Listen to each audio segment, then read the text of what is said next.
Chapter 520 The Tiger Clan. The stars and moon shone brightly, illuminating the night sky as clear as a mirror without any obscuring presence of Wuxia. Meanwhile, around a certain mountain peak, suddenly a resonant bleat echoed as a massive creature leaped onto the peak. At this moment, if one were to look at this massive creature, they would surely gasp in awe because this massive creature happened to have 4 horns resembling a deer. It was Jacob's sheep, a rare creature from ancient times. A sheesh. While Jacob's sheep is a Jacob sheep, the mythical creature here is the one mentioned in classics of mountains and seas. It's also a sheep with 4 horns and is carnivorous in nature. Surprisingly, after 3 years, a Jacob sheep of 4th order tier 2 had appeared not far from Misty Mountains. So, that's the legendary Misty Mountains? With a flicker in its eyes, Jacob's sheep looked towards the distant rising mist, a pensive expression crossing its face. It was certainly not unfamiliar to Misty Mountains, which was rumored to be a holy land for mutant beasts. Any mutant beast that emerged from Misty Mountains would be several levels stronger than those outside. However, unfortunately, by the time it grew up, Misty Mountains had vanished without a trace. If not for mutant beasts and humans often mentioning this name, it might not even have known about Misty Mountains. At this moment, its eyes suddenly narrowed as it stared deeply at the rising mist in the distance, as though it had discovered something. Far away, the mist that was surging like waves reaching the sky happened to be moving towards it, and by the time it reacted, the towering wave of white mist was just hundreds of meters away from it already. Be that as it may, Jacob's sheep didn't flee or even flinch. Rather, watching the mist rushing towards it, it was only filled with deep curiosity. Unlike other mutant beasts, it did not fear danger, nor did it fear challenges, and now the surging mist was just a new challenge for it. It didn't mind stepping in, much less approaching this legendary holy land. Thud! Its hooves kicked a boulder before its body drew a graceful arc, leaping towards the approaching mist in the distance. However, just as Jacob's sheep plunged into the mist, its entire body disappeared without a trace, leaving only a whirlpool of mist. It wasn't just it. Countless mutant beasts in the vicinity of Misty Mountains were also swallowed by the surging mist. However, compared to Jacob's sheep, they were more often than not unable to escape in time. Not every mutant beast had the terrifying speed of Jacob's sheep, and nor every mutant beast had the curiosity to face death like Jacob's sheep. In the face of the sky-high mist rushing towards them, countless mutant beasts wished they had more legs. Boom, boom, boom. Fearsome tremors shook the ground, and roars of beasts and sharp cries of birds fleeing for their lives filled the world. Screech! Suddenly, a sharp screech, sharp enough to burst one's eardrums, pierced through the sky. Immediately, countless mutant beasts witnessed a giant eagle rising into the air, much to their astonishment. Its wings spanned over dozens of meters, and every time it flapped its wings, it set forth fierce winds, so fierce that they even pushed the surging mist back. It's the purple-winged eagle, a 4th order tier 2 transcendent. A true overlord. Not long ago, it even incited a beast tide and attacked one of our cities. With a touch of disbelief, a middle-aged man with stubble, who was the first to recognize Misty Mountains, had his expression drastically changed. After all, a tier 2 mutant beast was already formidable, and an apex tier 2 transcendent was strong enough to be dubbed as a king. Each and every one of them was so strong that every country had to pay special attention to them. And now, finding such a terrifying predator hiding in this forest, just the thought of it sent shivers down the spine of the bearded middle-aged man. Thankfully, we didn't explore that forest. Otherwise, we wouldn't even know how we died. But, as if realizing something, the bearded middle-aged man looked up at the sky, staring at the purple-winged eagle, which was continuously flapping its wings to push the mist back, his eyes flickering with complexity. Can this fearsome predator really block the so-called forbidden zone? And just then, as if sensing the middle-aged man's thoughts, a resonating roar suddenly echoed from deep within the mist. The roar resembled that of a tiger, but it was several times, even dozens of times, more terrifying than an ordinary tiger's roar.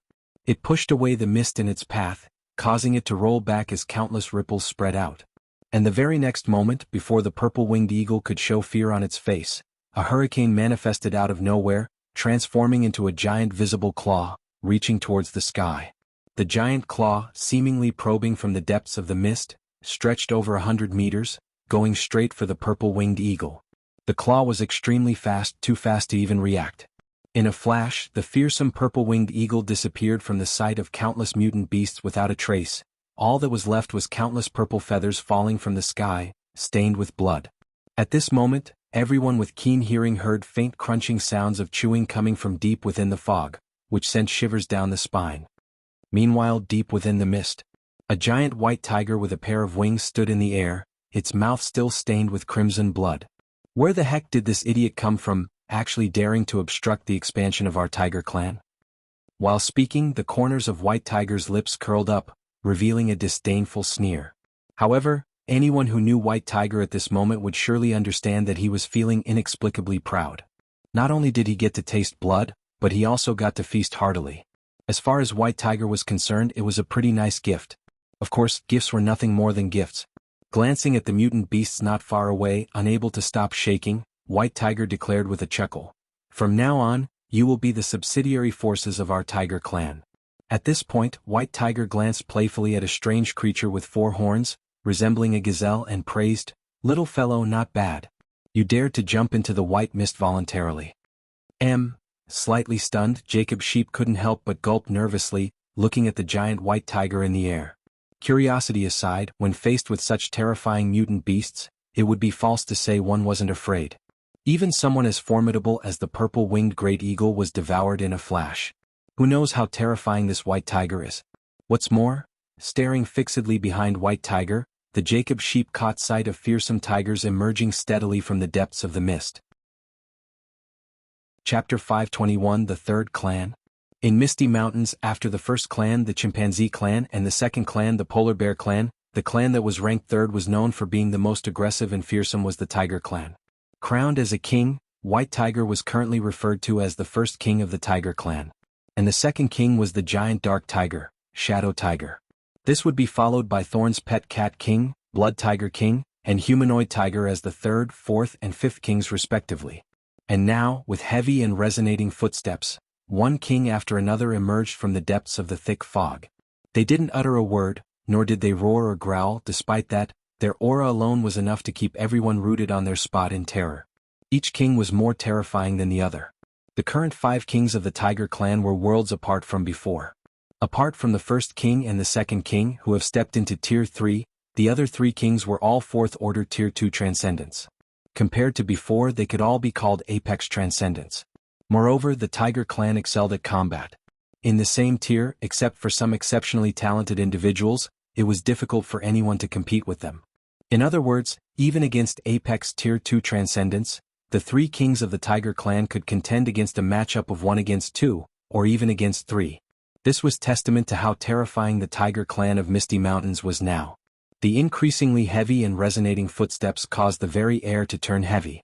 The mutant beasts pulled into the mist all had blood drained from their faces, witnessing the giant tigers emerging from the depths of the fog. 1-2. Besides the 5 most fearsome tigers standing on the jagged rocks, there were over 100 giant tigers around them as well. Each of these giant tiger was exuding a terrifying aura, a hint of playfulness flickering in their eyes. This was the entire Tiger Clan of Misty Mountains. Born at the top of the food chain, they always enjoyed playing with the weak. In the past, they would have already pounced at them. Unfortunately, with the 5 kings not saying anything, they dared not act rashly. Just at this moment, a resonating tiger roar drew everyone's attention before White Tiger, who was standing in the air, addressed everyone. "The divine tree this time has given our Tiger Clan the opportunity to expand externally." At this point, White Tiger swept a glance over the streak of mutant tigers and confirmed in a cold voice, "Do you all understand what I mean?" At this moment, he no longer resembled the same white tiger that appeared dumb and bouncy in the eyes of the great beasts. Not with the current expression White Tiger had. Faintly, countless mutant beasts seemed to see a king standing in the clouds, coldly overlooking all living beings. "Yes, my king. We will never let the glory of the Tiger Clan fall," roared one after another. Over 100 mutant tigers respectfully lowered their heads. This was their first king, cold and ruthless. If anyone dared to defy him, he wouldn't even need to do anything. Blood Tiger King, or even Humanoid Tiger King, would tear them apart without a moment of hesitation. To put it bluntly, the Tiger Clan led by White Tiger, who was considered as playful and mischievous by Wuxia and others, was the most hierarchical clan in Misty Mountains. In this regard, Wuxia also occasionally reflected on whether he was too harsh on White Tiger, causing him to seek recognition among his kin. However, it was not a bad thing either. The strict hierarchy had been more advantageous in raising the strength of the Tiger Clan. It played a significant role in shaping Misty Mountain's third clan from just a group of small cats. Such a hierarchy to this aggressive group cannot be underestimated. Calmly listening to the response of the mutant tigers, White Tiger nodded in acknowledgement. He didn't want an answer from them but an attitude. He was satisfied with their response. With this in mind, White Tiger also shot a deep glance towards the nearby Shadow Tiger, who happened to have his eyes half closed as if he were asleep. With Shadow Tiger around, White Tiger really didn't have to worry about the Tiger clan. Shadow Tiger, who had always been ruthless, was never shy of taking action against his own kind. However, despite his ruthlessness, Shadow Tiger was very loyal to White Tiger. No, loyalty wasn't the right word, it would be more along the lines of recognition. It was precisely because of this recognition that Shadow Tiger followed White Tiger and even built the present Tiger clan with his own hands for him. At this moment, as if sensing White Tiger's gaze, the half-closed eyes of Shadow Tiger flashed with a hint of brilliance. "Are you done talking?" "Yes," replied White Tiger, nodding slightly. "All right, it's my turn then." With these words, Shadow Tiger slowly lifted his massive body. Crack, crack. The jagged rock under him was unable to bear the weight of his massive body and gradually crumbled. At the same time, a terrible and ferocious aura slowly surged from him, pushing away the towering ancient trees around him, bending them down. "Remember, this is the first time our Tiger clan will be venturing out of Misty Mountains. If anyone smears the name of our Tiger clan, I'll make you pay." As soon as these words fell, in the astonished gazes of each mutant tiger, the crumbling rock under Shadow Tiger's feet was reduced into dust, scattering along the wind. "Ah!" After a momentary shock, the mutant tigers repeatedly nodded. They had a deep-seated fear of their second king, Shadow Tiger. Although Shadow Tiger seldom spoke and even deliberately downplayed his influence in the Tiger clan, every time they saw this king, not to mention these ordinary mutant tigers, even Blood Tiger King and Humanoid Tiger King would be on edge. Since breaking through to Tier 3, Shadow Tiger had become even more terrifying, and his temperament had become colder. Meanwhile, watching Shadow Tiger once again intimidate the tigers, White Tiger shook his head helplessly. This guy doesn't know how to restrain himself, always scaring them. Though he was thinking so, White Tiger didn't stop Shadow Tiger. Although he had been judged as dumb and mischievous by the Divine Tree, his mind was quite clear. He could tell that Shadow Tiger was defending the dominance of the Tiger clan for him. Thinking of this, White Tiger glanced gratefully at Shadow Tiger, then turned his gaze towards the direction the mist was surging and gave out a long and resonating roar. Ruhar, and along with his roar, the expanding mist surged with even greater speed. At the same time, White Tigers echoed through Misty Mountains. "Charge, little ones, let the world witness the terror of our Tiger clan. Let those who underestimate our Misty Mountains know what true terror is." With these words, White Tiger took the lead and rushed towards the horizon, enveloped by the wave-like surging mist. Right behind him, amidst deafening roars, the mutant tigers rushed one after another, dragging along the mist. As the saying went, clouds follow the dragon, and the wind follow the tiger. Winds and clouds know no boundaries. As the Tiger clan galloped, the continuous mist followed after them. Looking at it from afar, it was a spectacle beyond words. Chapter 522 The Second Apostle. The earth shook, and the clouds of mist rolled back as it surged forward. At a glance, the entire spectacle gave the impression of towering waves that reached the sky, surging towards the horizon. This spectacular sight not only sent chills down the mutant beast's spines, but even the experienced and knowledgeable bearded middle-aged man was shaken down the core. "This is big, this is really big." The first thing Misty Mountains chose to do after re-emerging is expansion. Gasping in shock, the bearded middle-aged took his remaining few pale young men and ran for it without a moment of hesitation. While the mist was not surging towards them, given the current trend, it was only a matter of time before it spread to their location. Looking at the vast and towering waves of mist, the middle-aged man didn't think that his strength could resist it. No, not just him, he was sure that even the famous cities of China might not be able to stop its advance. Because this was Misty Mountains. It might have disappeared in the past, but it was known as the first forbidden zone. Meanwhile, in China's capital, the bell of the highest conference room rang once again. Swoosh, swoosh, swoosh. Accompanied by swooshing streaks, 40% of the seats in the conference room were already occupied. As for the remaining 60%, with the numerous influential cities in China, the mayors and other influential figures occupying the highest government positions might not have time to attend such impromptu meetings. It should be noted that after 3 years, the individuals holding these positions were replaced by newcomers. Compared to before, most of the high-ranking members were Tier 2 superhumans, and even a few were even Tier 3 superhumans. The reason for this was that strength had become increasingly important with the passage of time. At present, might is right. This invisible ideology was rooted in the heart of every single authoritative figure in the Chinese government. Without absolute strength, one could not bear the so-called responsibilities.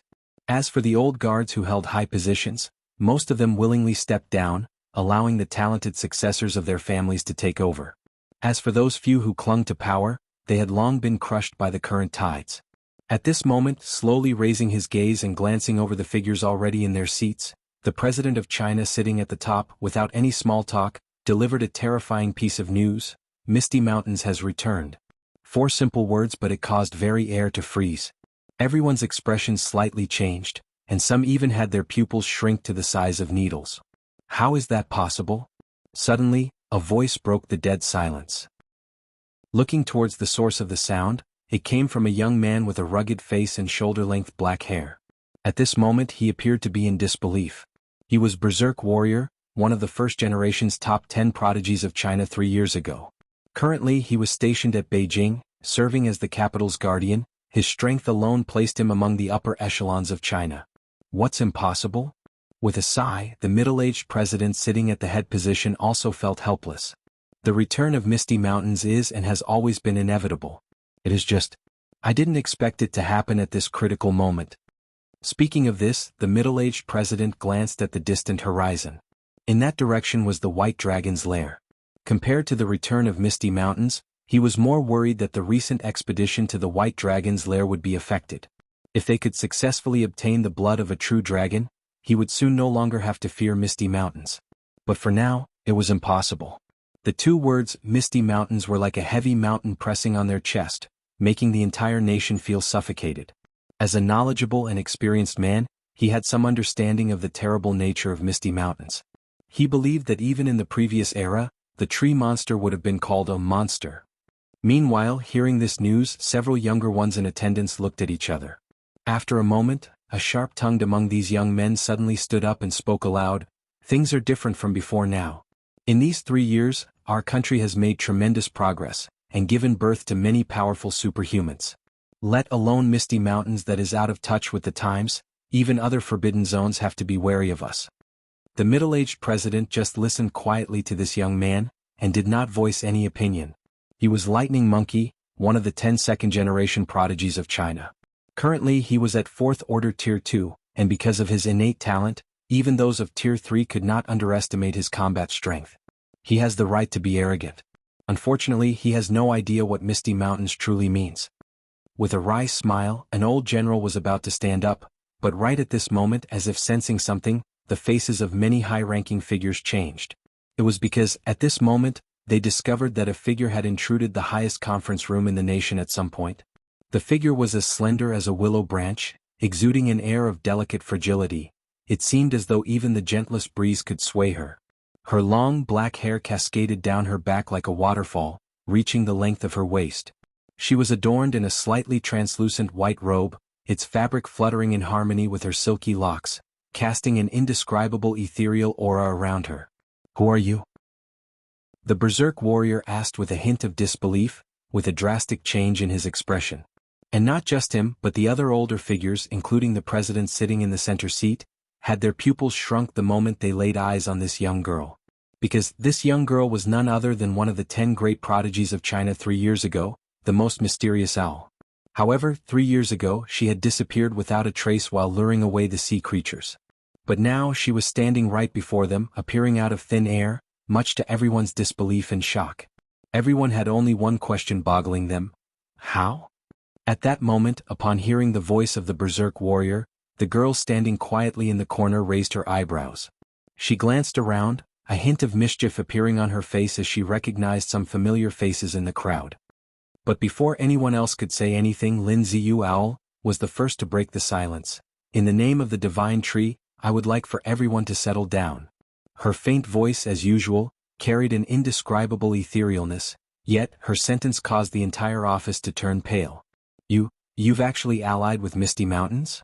Seemingly unable to believe it, the berserk warrior clenched his fists tightly, bulging veins crisscrossing his hand. Faintly, spiritual energy started to gather around his fists. Allied.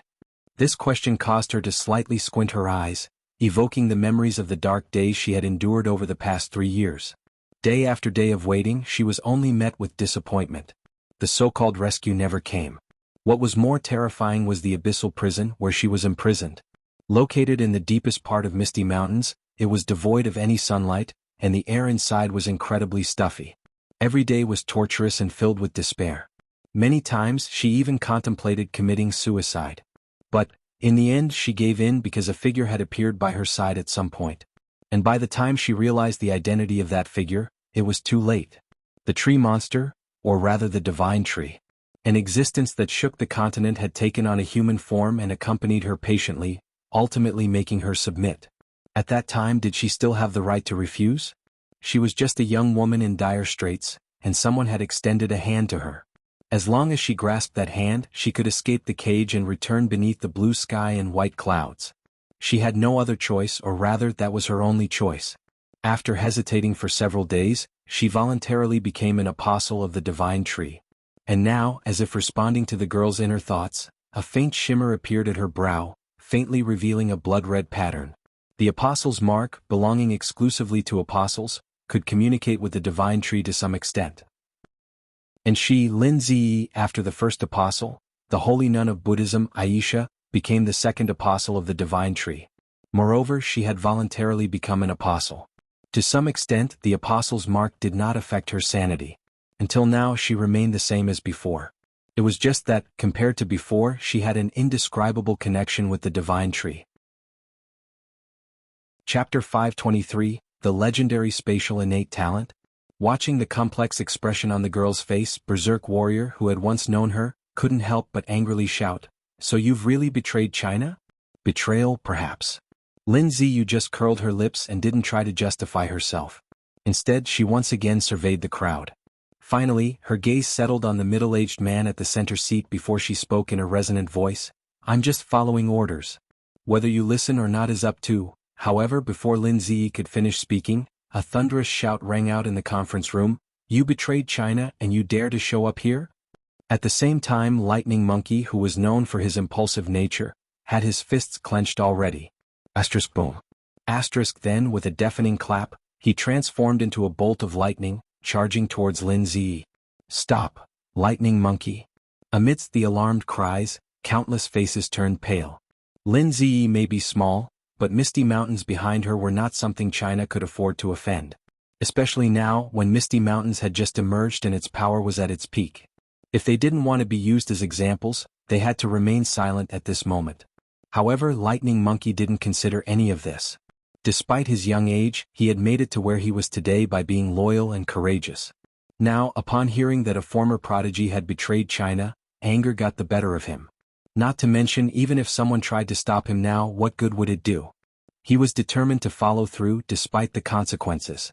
"You dare betray China, you're seeking death."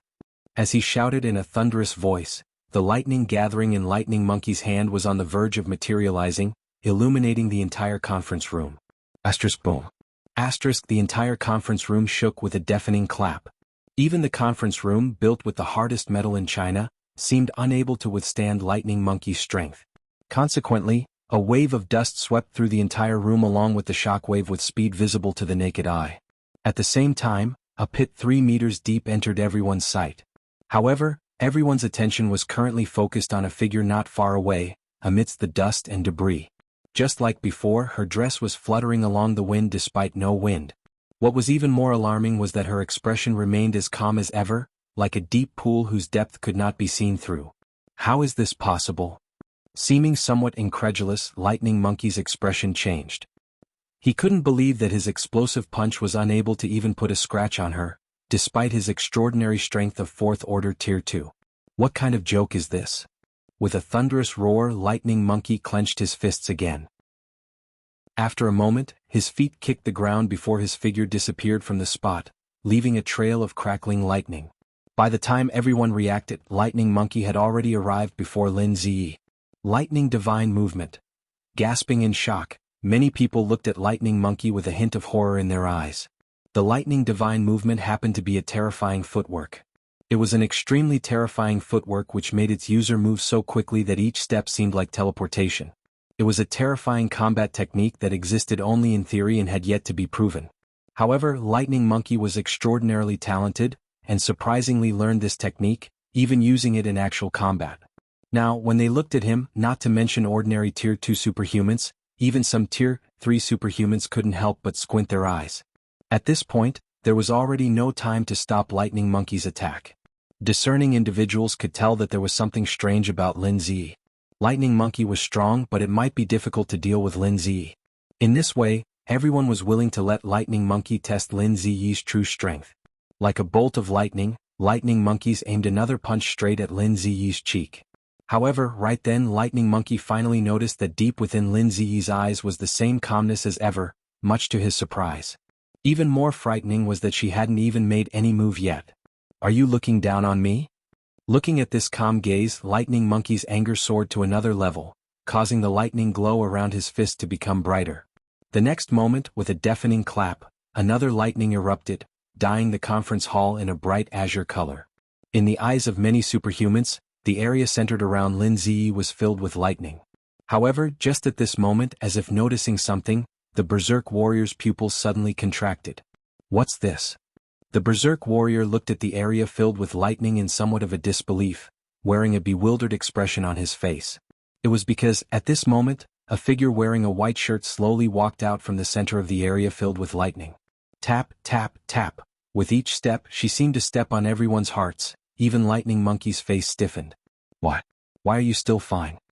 Not only Lightning Monkey but many superhumans were also puzzled. Although Lightning Monkey could not be considered strongest, he was definitely considered to be powerful. Given his fearsome punch and corresponding terrifying momentum it generated, even Tier 3 superhumans would have to be wary, let alone Tier 2 superhumans. Yet now, a seemingly weak and frail girl actually emerged unscathed, walking out calmly.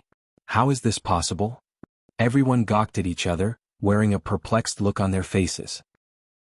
Whereas the middle-aged president sitting at the center seat suddenly had his eyes narrowed. Space. The president of China heaved a sigh, feeling a bit regretful. Lin Ziyi was not only one of China's top 10 prodigies, but also one of the few juniors whose talents he personally acknowledged. After all, Lin Ziyi possessed a rare space innate talent. Now she had stepped into Tier 3 and had gained a deeper understanding of space. She could ignore most attacks by hiding herself in a different space. And this was the most terrifying application of spatial innate talent. Meanwhile, Lin Ziyi calmly looked at Lightning Monkey, before turning back and glancing at the president sitting at the center. Then she calmly stated, "I've delivered the message. Now it's time to leave." Having finished her sentence, she lifted her foot, and then, much to everyone's astonishment, the space beneath her feet shattered like a mirror. At the same time, her figure became increasingly blurred as the cracks expanded. However, before Lin Ziyi's figure completely disappeared, another surge of lightning erupted from Lightning Monkey. However, right at that very moment, Lin Ziyi's calm voice suddenly turned cold. "I gave you the chance."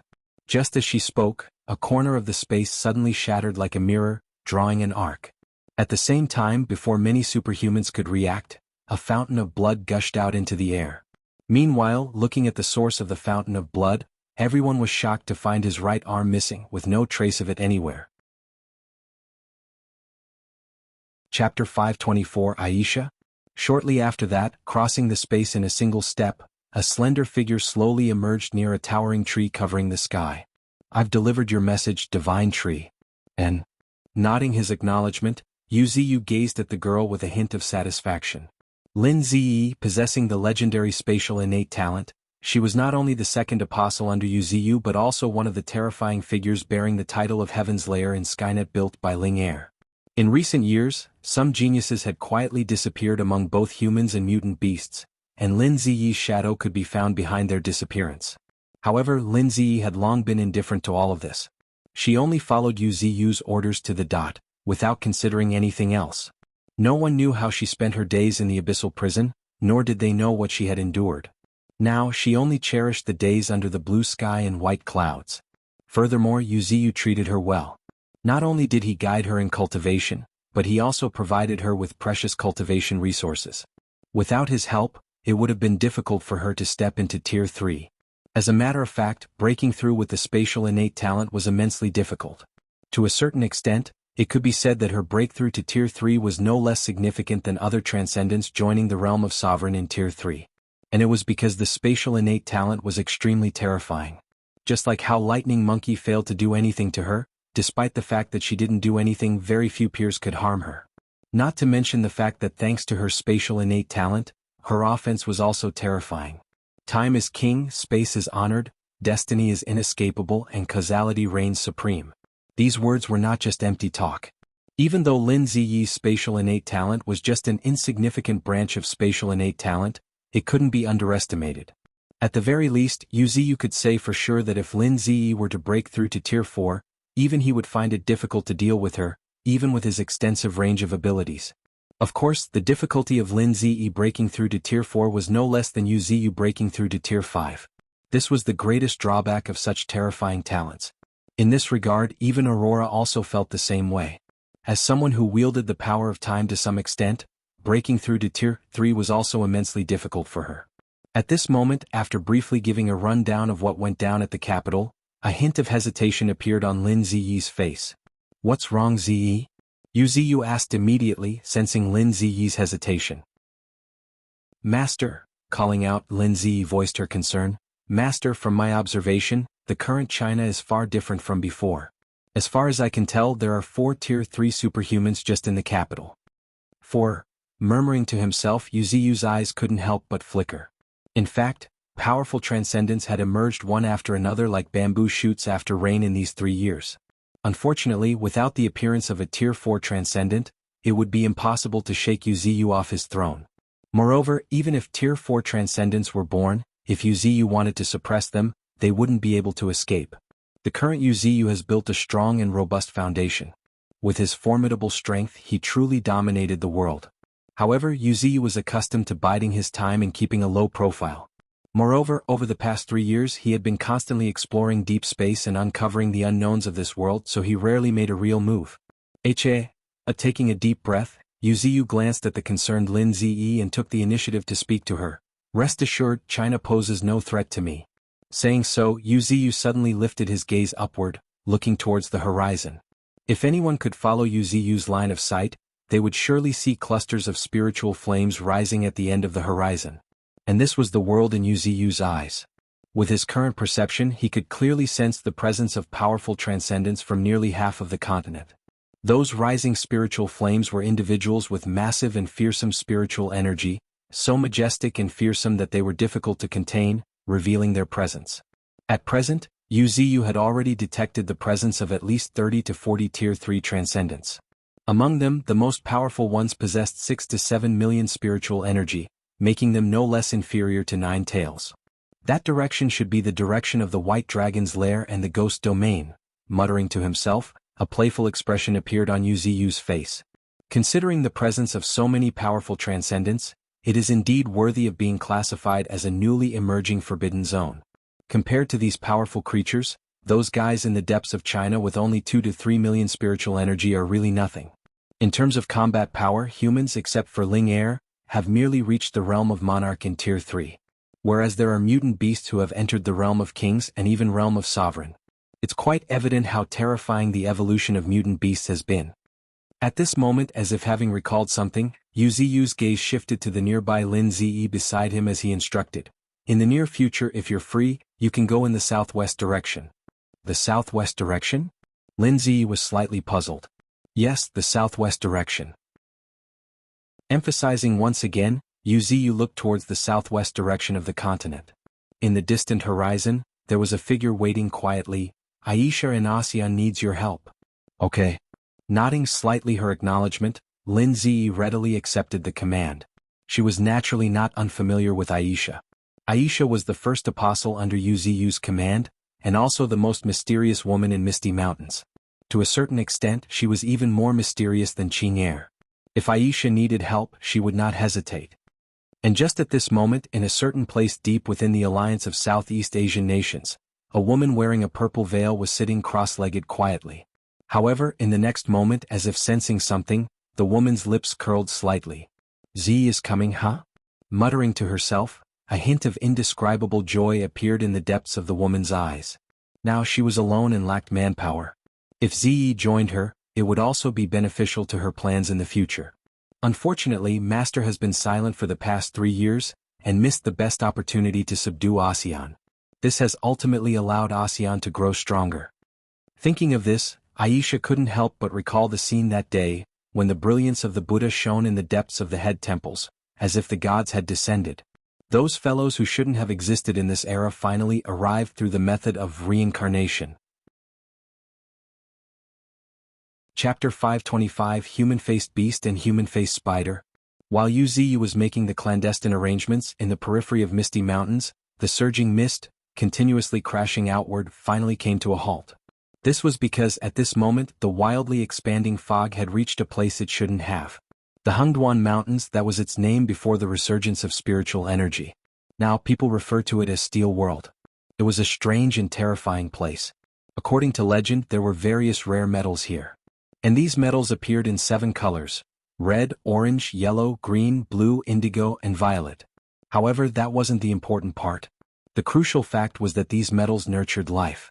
And this was the terrifying fact that not only shocked countless mutant beasts but also shook China. While the idea of metals having life might be considered astonishing in this era, it wasn't that exaggerating. After all, Misty Mountain's mist beasts were renowned. However, the fact that metals could gain life would pose a significant problem to the foundation of China's scientific development. After all, the materials determined the limits of science. And now, those precious and strategic metals were coming to life. This left everyone confused. For this reason, the Chinese government spared no effort, expending a significant amount of manpower and even military force to explore this area. Then, after numerous explorations and research carried out sacrificing countless humans, they finally reached a conclusion. The metals with life were in the minority. The more accurate conclusion would be that it was this mountain range that nurtured metal monsters. And these metal monsters, over the long years, managed to reach Tier 3, thereby attracting the attention of humans. All those humans who died exploring and researching the Hengduan Mountains, all perished under the iron fist of this monster. Since then, the Hengduan Mountains had been designated as a forbidden zone, also known as Steel World because this was the world of metals. The continuous mountain range shone with a chilling metallic sheen, gripping the onlooker's heart with a chill. And now, this terrifying place, designated as a forbidden zone by the humans, had erected an invisible barrier blocking the billowing mist. At this moment, if one were to carefully observe the invisible barrier, they would definitely see countless blue electric arcs streaking across the barrier, resembling the unique spiritual field of a Tier 3 transcendent. Is this the steel thought? White Tiger within the depths of the mist murmured, his eyes involuntarily flickering incessantly. With Ling air around, Misty Mountains naturally had some understanding of the information about various forces. Steel World, this Party 7 Kular Forbidden Zone, had been specifically highlighted with nothing else but one simple sentence.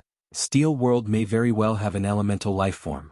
While others might be unfamiliar with the term elemental life form, would Misty Mountains be lacking in knowledge about elementals?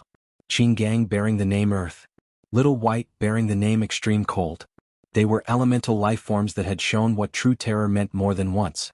And now, a natural elemental life form might be before them. Thinking about this, a hint of curiosity couldn't help but appear in the depths of White Tiger's eyes. He was very interested to know the difference between natural and artificial elemental life forms. Regarding this point, he believed not just him but even Qinggang would be curious. Smirking mischievously, White Tiger looked at the barrier not far away flickering with countless blue arcs, his eyes narrowing. After a moment he raised his right paw. Ikar. Accompanied by an extremely grating ripping sound, the barrier actually ripped at a speed visible to the naked eyes. And with the appearance of a crack in the barrier, the crashing white mist seemed to have found an entrance, and instantly surged into it with deafening roars. Let's go, everyone. With a hearty laugh, White Tiger spread his wings and with a thunderous flap of his wings, plunged into the crack with much fanfare. And right after him, numerous mutant tigers also rushed in eagerly along with the mist. For a moment, Steel World, filled with a metallic texture, was engulfed by an endless expanse of surging white mist. And just as White Tiger led the army into Steel World far away, it seems like Misty Mountains is clashing with those invincible monsters in Steel World, a strange-looking ugly monster remarked in a cold voice, curling up its lips with a hint of amusement. And at this moment, if anyone were here, they would surely be unable to help but gasp in shock at the sight of this monster. After all, it was a human-faced beast. It had a face resembling that of a human, but with a ring of black hair around it, and its body resembled that of a giant black lizard. However, it was covered in dense, silky black fur. This was a terrifying mutant beast recorded by China, human-faced beast. Rumor had it that this creature was an advanced evolution of the ancient high-level marmosets. It had a face resembling a human's and as cunning as a fox. It was also one of the few Tier 3 transcendents, a truly terrifying presence. However, it got a very bad notoriety. It was a true ominous beast because this creature enjoyed eating brain marrow, not only that of mutant beasts but also humans. Wherever it went, it left behind a trail of devastation. It was a truly heinous mutant beast. By the looks of it, they are, another strange mutant beasts nearby responded. And in terms of ugliness, this mutant beast was no less than human-faced beast. It was a massive black spider, measuring a whopping 20 meters in length. More surprisingly, its back had a face resembling humans. What was even more terrifying was that these faces were quite vivid and showed realistic expressions. Human-faced spider, a creature that existed before resurgence, were hailed as the most eerie spiders. But unexpectedly, such a rare creature had been popping out one after another after the resurgence of spiritual energy. What was even more unbelievable was that the stronger this human-faced spider was, the more lifelike the faces on its back become. And now, this human-faced spider, after reaching Tier 3, had the human face on its face materialized. Each expression was too lifelike. Every expression seemed real, as though a person had been imprinted on it. It was certainly hair-raising for those who laid their eyes on it. Fortunately, there are no humans here, otherwise they would be scared to death. Ashish, human-faced spiders are real. Some spiders have unique patterns on their backs that resemble humans. And they are particularly eerie. Chapter 526 Metal Monsters. Birds of a feather flock together. However, human-faced beast and human-faced spider were clustered together not solely because they were all vicious mutant beasts. It was also because in a corner not far from them, there were several other mutant beasts as well, and all these mutant beasts happened to be in Tier 3. If they were to make an entrance in the world, each one was capable of shaking half the continent. Like rainbow deer, a strange mutant beast that roamed the periphery of Steel World. Rumor had it that it had consumed the 7 colored metals of Steel World, which had caused its entire body to be in 7 colors. It was incredibly beautiful and breathtaking. And not far from rainbow deer, there were several other creatures no weaker than her. However, all these creatures happened to be gazing into the distant mist-covered Steel World, wearing a bit of contemplating look on their faces. The re-emergence of Misty Mountains and their clash with the indestructible monsters of Steel World could be said to be a topic of great interest, so much so that some terrifying creatures in the vicinity had rushed over to check it out. One reason was naturally their curiosity about the disappeared Misty Mountains, and the other reason was that Steel World was quite famous on the continent. The indestructible monsters of Steel World happened to be quite tricky to deal with, which was a fact well recognized by the entire continent. In particular, the one lurking in the heart of Steel World held a ranking of considerable prominence across the entire continent. According to certain human rankings, the old monster lurking in the depths of Steel World could be considered to be at least in the top 10 on the continent. What did being in the top 10 on the continent meant? It signified ruling over countless beings and embodied a fearsome presence, reaching at least the realm of kings in Tier 3. Some might even be at the realm of sovereign, just one step away from perfection, the realm of supreme. Entities so strong just the thought of it would make people tremble. After all, 3 years ago during the battle between land and sea that affected the entire world, most of the sea kings were only at the realm of monarch, and only a few really powerful ones were at the realm of king. And now, the monster lurking in the heart of Steel World may very well surpass the realm of king, and be at the realm of sovereign. One could imagine what this implied. The mutant beasts didn't voice any opinion, they just kept looking with calm gazes. And at this moment, if one were to look up at the night sky, they would suddenly see several creatures flying in the depths of clouds, emitting a terrifying aura. Clearly, the recent re-emergence of Misty Mountains had attracted quite a few powerful mutant beasts. However, just at this moment, roar, a reverberating and intimidating tiger roar echoed through the night sky, causing the countless mutant beasts to tremble, followed by the gathering of howling winds. Get the hell out. With the roar, a tornado hundreds of meters long, descended from the night sky like a giant python, shaking the ground with a deafening boom. Immediately after, the mountains of Steel World that seemed to be made of metal shook visibly. A moment later, a mountain peak with metallic texture suddenly started shaking, as if White Tiger's display of power had provoked some terrifying existence. Immediately after, amidst the curious gaze of White Tiger, a very thick and humongous arm emerged from the ground. It was tremendously huge, at least a dozen meters long and 2 to 3 meters thick. What was astonishing was that this arm seemed to be made of rock, but not some ordinary rock. It was pitch black and exhibited a metallic texture, and exuded an inexplicable chill. Boom, boom, boom. The emergence of this arm caused the ground to shake even more violently. Faintly, it gave the impression that the earth was shaking because of its appearance. Meanwhile, sighting this arm, a hint of joy flashed in White Tiger's eyes. He immediately flapped his wings and pounced straight towards the huge arm, grabbing towards him, leaving a streak of light and a fearsome storm in his wake. However, just in the next moment, an unknown growl suddenly echoed through the mountains before an enormous figure 30 to 40 meters tall leaped up and lunged fiercely towards the streaking White Tiger. Boom! In the next moment, a deafening clap echoed as a terrifying shockwave swept through the surroundings, pushing away and churning the clouds of mist in all directions. At this moment, the other mutant tigers finally noticed a huge figure, the size of a mountain, wearing a dumb look, coldly staring at White Tiger as well as the other members of the Tiger clan. What's this? White Tiger also looked at this creature, which seemed to be made of black iron, with some confusion. Didn't Ling Air's message say that the creature was at the deepest part of Steel World and silver in color? And isn't it smaller than what she said? Why did this black iron monster appear before us? However, before White Tiger could ponder over it further, the distant black iron giant had already started pounding its chest amidst continuous resonant roars. Then, even before White Tiger could respond to its provocation, the black iron giant started charging, rushing viciously towards White Tiger. Its charge made the ground and peaks shake. Its terrifying momentum, not to mention ordinary mutant tigers, even White Tiger's pupils contracted. However, as he looked at the Tiger clan behind him, White Tiger's eyes couldn't help but squint. He fiercely flapped his wings, giving rise to a violent storm that enveloped him entirely. Then, with a flash of white light, his figure, surrounded by the fierce storm, fiercely collided with the black iron giant. Boom! Amidst a deafening clash, White Tiger's body violently shook from the impact. The impact was terrifying, extremely terrifying. That overbearing, unreasonable power even shook his internal organs. However, this wasn't what made White Tiger's face drastically change. What truly elicited a drastic change in White Tiger's expression was the sight of the fierce storm he had created. When it fell upon the black iron giant, it created sparks and countless white marks, but the black iron giant remained completely unharmed. In other words, the fierce storm raised by White Tiger couldn't even breach the defenses of the black iron giant. How is this possible? White Tiger's voice carried a tinge of doubt and incredulity. After all, the Mutant Tiger clan was known for its terrifying offense, and as the first king of the Mutant Tiger clan, his offense was even more incredible.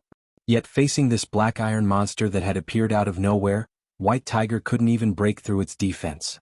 Are you kidding me? However, compared to White Tiger's incredulity, the black iron monster not far away seemed to be enraged, and its entire body ignited into flames.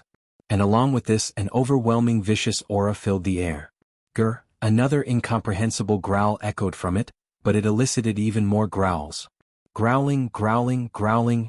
One reverberating growl after another echoed through the mountains before black iron monsters, several times or even dozens times smaller, crawled out from the ground one after another, much to the astonishment of White Tiger and other members of the Tiger clan. However, even more terrifying was a distant mountain peak. It was a green mountain peak, mottled with rust resembling copper rust and covered with moss. Surprisingly, even such a mountain peak slowly rose from the ground. After a while, amidst the somewhat bewildered gazes of White Tiger, a green giant, no smaller than the black iron monsters, appeared. Chapter 527, Innate Elemental Life Forms. 2 of the 3 rulers of Steel World have appeared already? A murmur echoed in the ever-churning mist. Then streams of mist converged in the air, weaving a figure within just a few breaths. Mastery of mist happened to be one of Yu's abilities, thanks to which, Yu's consciousness could descend at will within the confines of the mist. At this moment, witnessing the 2 monstrous figures, the size of mountains, appearing not far away, Yu's figure in the air had its lips curved up slightly, revealing a playful expression. The Tiger clan was indeed extremely strong, but they were having big trouble handling these metal monsters. The reason for this lay in the extraordinary origins of these metal monsters. In the previous era, the elemental clan that was in the top 10 terrifying races had many branches including fire, ice, lightning, and whatnot. Then there were also the most mysterious light and dark family as well. Besides these, there were also some quite peculiar elemental races, such as the current Steel family. Unlike how the most elemental clans possessed fragile bodies, the Steel family was at the other extreme. The stronger the members of Steel family were, the more robust and resilient their bodies were. Adding more to their terror, the Steel family had also mastered the characteristic properties of metal. The appearance of the black iron and green monsters until now was still all good and well. They were just creations of the most terrifying existence in the depths of Steel world, and they did not possess the most terrifying metal characteristics of the Steel family in the elemental clan. What was noteworthy here was that unlike the artificial elemental lifeforms like Qing Gang and Little White, the natural elemental lifeforms possessed a most terrifying ability. They could influence their surroundings. This is a kind of ability possessed only by transcendence of Tier 4. For example, after Wuxia stepped into Tier 4, just his presence affected the surrounding ecology. Trees grew lusher and greener, while flowers bloomed on every plant. Abundant vitality filled the surroundings. Natural elemental lifeforms possessed this ability from birth. Just like the most terrifying entity in the depths of Steel world, which had caused the entire mountain range to turn metallic over time, despite being just Tier 3. This wasn't even the most terrifying part. The most terrifying part was that while influencing the surrounding ecology, they also bred lifeforms similar to them. This was also one of the reasons why the number of elemental lifeforms increased despite having no parents. Born from natural elemental lifeforms, these lifeforms could no longer be called natural elemental lifeforms, and had another classification. The black iron and green monsters that had already reached Tier 3 were considered the second generation. As for those elemental lifeforms still at Tier 2, they were the third generation. Lurking in the depths of Steel world, the natural elemental lifeform, the Steel progenitor, had something special, the elemental heart. This was only unique to natural elemental lifeforms. Wuxia came to acquire this knowledge thanks to Golden Monkey, who would share what he knew every now and then. Of course, Wuxia would confirm it himself. He slightly narrowed his eyes and already verified it. Race, black iron lifeform, Steel elemental lifeform. Rank, Tier 3 innate talent. Hardness, its terrifying body bestows it with incredibly tough defense. Even beings of the same tier or even several tier higher will find it difficult to break through their defense. Unique abilities, metal transformation, it can freely change its own body. Hardening, it can reinforce its defense again, even igniting spiritual energy flames on their own body. Black iron spear, it can transform its arms into long spears that can tear through everything. Black iron shell, by covering its entire body in the same metal as its body, it can greatly strengthen its defense. Metal devourer, it can repair its injuries or even enhance its own strength devouring the same metal as its body.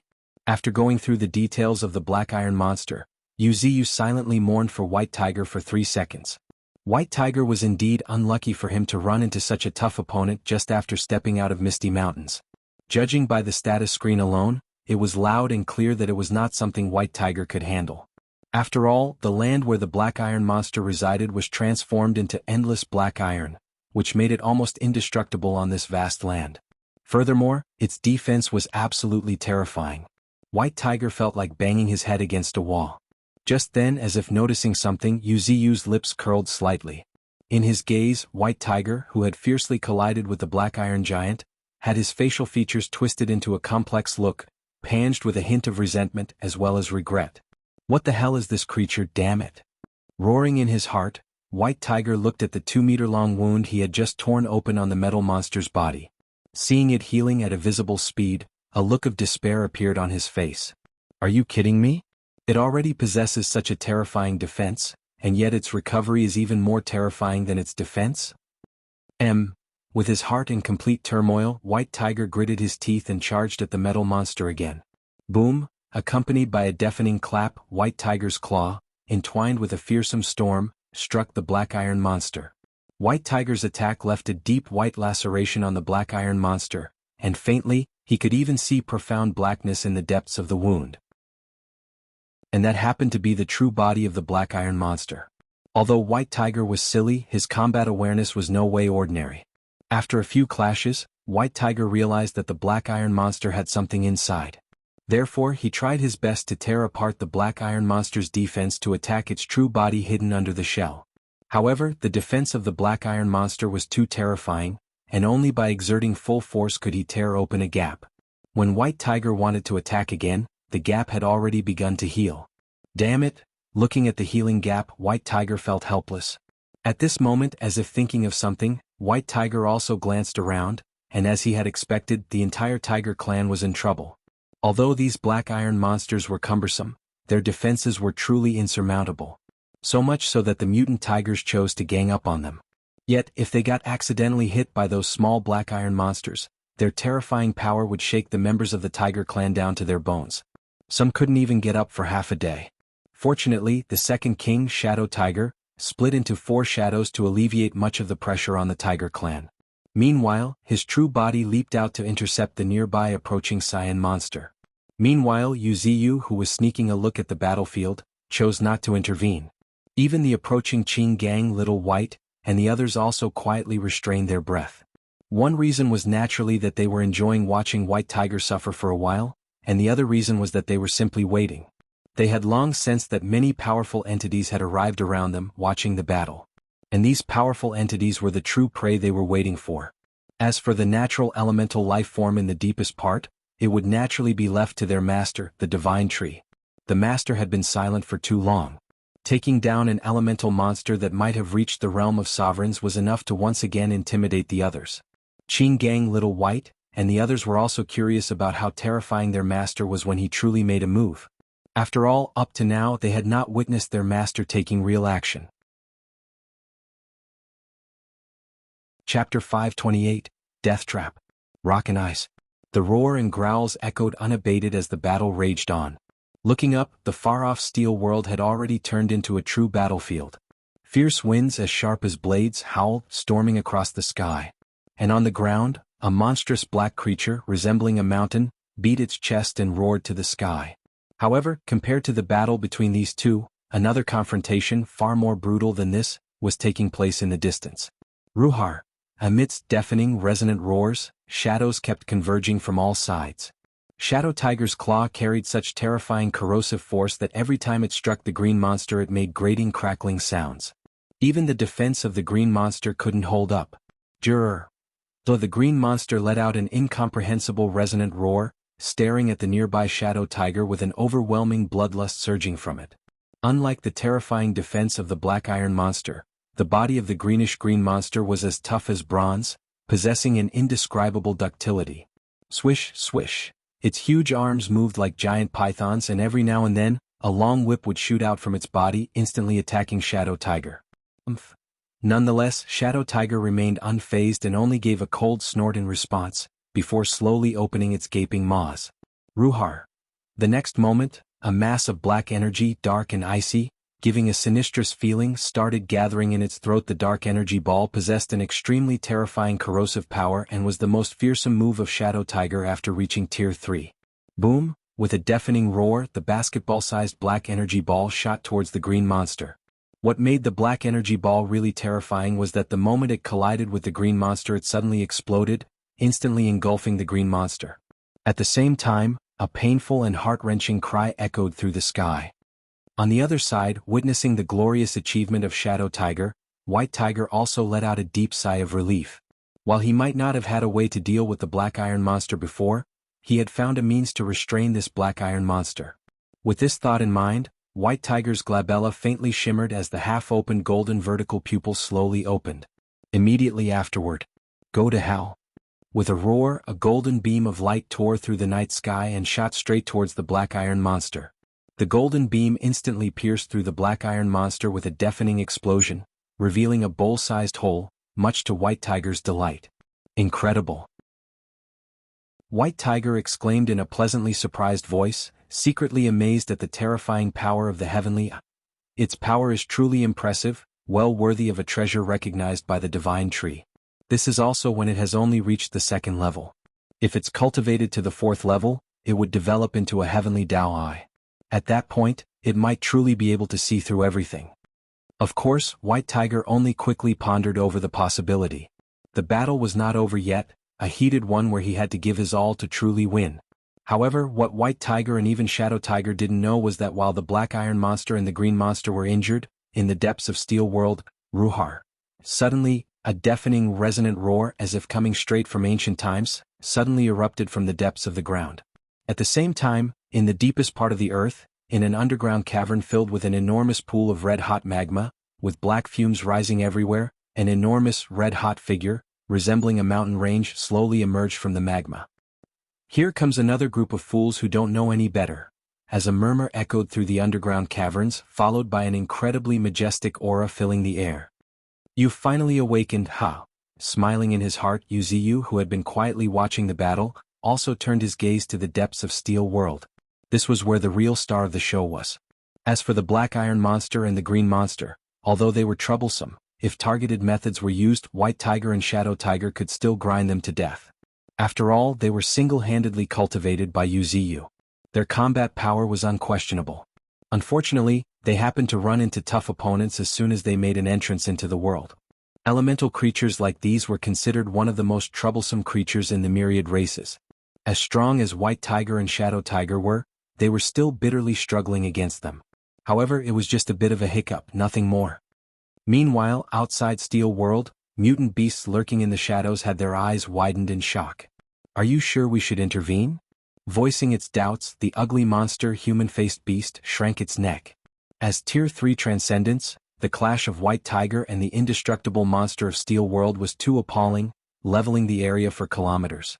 What was even more terrifying was that even the sky was not spared by the clashes and was filled with swirling storms, giving the impression of the advent of the end of the world. Helpless human-faced spider, accompanying human-faced beast, also narrowed its eyes. Obviously, the aftermath of the battles involving powerful beings like White Tiger had startled them. Compared to the powerful denizens of Misty Mountains and even Steel World, they ordinary Tier 3 Transcendents were indeed lacking a lot. However, fortune favors the bold. Taking a deep breath, human-faced spider looked at the green monster, whose entire body was being completely eroded by darkness, and stated in a serious voice, "We don't need to do much, we just need to seize the carcass of that green monster. You see, just the corpses of powerful beings like that green monster can push us to another level. If we don't seize this opportunity, we may never get another chance." After listening to human-faced spider, even human-faced beast showed a hint of hesitation. After a moment, human-faced beast heaved a sigh and finally spoke, "Do you realize that this might attract the attention of Misty Mountains?" "Humph," human-faced spider coldly snorted, showing no care. "Rather, it only evoked a sneer from it, so what if Misty Mountains take notice? Once we seize its carcass, we'll flee to other continents. The world is so vast that we can do anything. What can they do to us?" While speaking, the 8 spider horns of human-faced spider glowed with a dark light, and even the human face on its back revealed a smirk. However, just at that moment, a deep, muffled voice came from the depths of the earth. "Fleeing to other continents is indeed a good idea, but the premise is that you can survive tonight." As the words fell, the ground centered around human-faced spider and human-faced beast suddenly shook before everything within thousands of kilometers of them started to cave in with deafening rumbles. "What?" Crying in astonishment, the faces of human-faced beast and human-faced spider turned pale. But before they could react further, 2 towering earth-yellow arms, blanketing the sky, shot out from the caved ground, shooting hundreds of meters or probably thousands. Looking at the enormous shadow covering the sky, human-faced beast and human-faced spider were both terrified out of their wits. And at the same moment, in another location, in the vicinity of powerful creatures like rainbow deer, the world seemed to plunge into an ice age, with everything rapidly freezing, enveloping the world in a desolate frosty white. Faintly, a glimpse of a silver-white flood dragon could be seen slithering through this frigid white world every now and then. Chapter 529, The Return of the Divine Tree. Illusory Giants. Done. A light chuckle echoed through the world dyed in silver-white, as a long and majestic silver-white flood dragon soared into the sky. At this moment, if one were to look behind the silver-white flood dragon, they would see a frozen world, with snow drifting for thousands of kilometers. What was even more unbelievable was that Tier 3 mutant beasts, that were capable of shaking the continent, were frozen into ice sculptures, with a look of fear plastered on their faces. The entire world was reduced to silver-white in the blink of an eye. Such terrifying power struck terror in the hearts of not only ordinary mutant beasts but also theirs. This was not the most important part. The most important part was that the Tier 3 mutant beasts, now frozen into ice sculptures, were unable to break free from the ice. How is this possible? Horrified, even the frozen rainbow deer found it hard to accept the fact that it was unable to break free from the ice, even with its majestic power. Just then, as if sensing her thoughts, Little White suddenly looked back and stated with a smile, "Don't bother. You'll need to cultivate for decades if you want to break free from my absolute ice." As if stating a fact, Little White's cold voice made Rainbow Deer's heart gradually plunge into despair, because the chilling coldness not only froze their bodies but also seemed to freeze their souls. In an instant, Rainbow Deer's thoughts began to slow, ultimately freezing altogether. While Qing Gang and Little White suppressed the Tier 3 mutant beasts lurking in the vicinity using thunderous means, within the depths of Steel World, fearsome tremors shook the ground as a majestic aura surged. The sky suddenly grew dark as endless dark clouds rolled in, with bolts of lightning suddenly coming down. At the same time, countless red electric arcs spread from the depths of Steel World, their crackles sounding like the cries of thousands of birds. The fearsome sight left many mutant beasts gasping for breath. "It's awake!" Exclaiming in a terrified voice, a look of horror even appeared on the face of human-faced beast, who was tightly held in Qing Gang's rocky arm. Compared to the unfathomable Qing Gang in front of them, they were more afraid of the existence deep within Steel World, because it had once displayed its immense power. In the face of such power, even they felt as tiny as ants. At this moment, not only human-faced beast but also various people across the continent were unsettled. In the capital of China, Beijing, the president suddenly opened his eyes, his gaze flickering incessantly. Even the steel progenitor of Steel World has awakened? A sense of dread and solemnity appeared in the depths of the president's eyes. If it weren't for the terrifying steel progenitor, how could China simply stand idly by while countless precious metals lay untouched in Steel World? As a matter of fact, they did not stand idly by. Rather, they had sacrificed too many lives but gained nothing in return. What was even more frightening was that even the powerful superhumans sent by the Chinese government to the depths of Steel World never returned. At the same time, on a mountain peak, Screech, accompanied by a loud and sharp cry, a jet-black bird as black as the moonless night, with 3 feathers trailing behind it like a phoenix, narrowed its eyes. After a moment, it suddenly turned its gaze towards the horizon, as if sensing something. The steel progenitor of Steel World has awakened? Seemingly surprised, the bird, or more accurately, the demonic phoenix, revealed a hint of doubt on its face. In fact, the demonic phoenix was ranked second among the 10 monstrosities of the continent 3 years ago. Even today, it was still one of the most terrifying and powerful mutant beasts on the continent. At this moment, within the blood-red pupils of the demonic phoenix, a clear vision flashed by. In this vision, a towering figure rose from the ground, resembling a giant made of red crystals.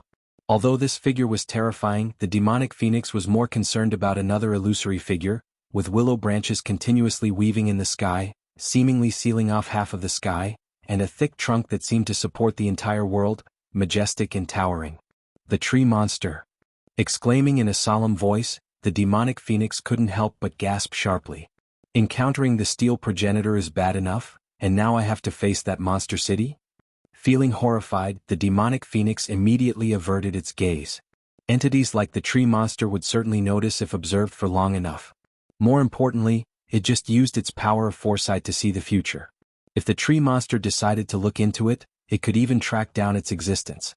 The demonic phoenix was willing to provoke anyone, but under no circumstances would it dare to antagonize the tree monster. The tree monster was no longer in existence on the same level as them. Meanwhile, just as the demonic phoenix had witnessed, deep within Steel World, the earth quaked as the crust split apart, unleashing countless streams of magma that erupted violently. Red-hot globs of magma rained down, dotting the earth and filling the air with the strong smell of sulfur.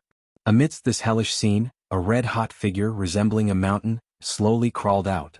However, before it could give out a roar and declare its presence, silver snakes streaked through the sky. However, if one looked closer, they would discover that these silver snakes were not actually bolts of lightning but silver-white branches instead. These silver-white branches, resembling silver snakes, surged in all directions, sealing off the sky.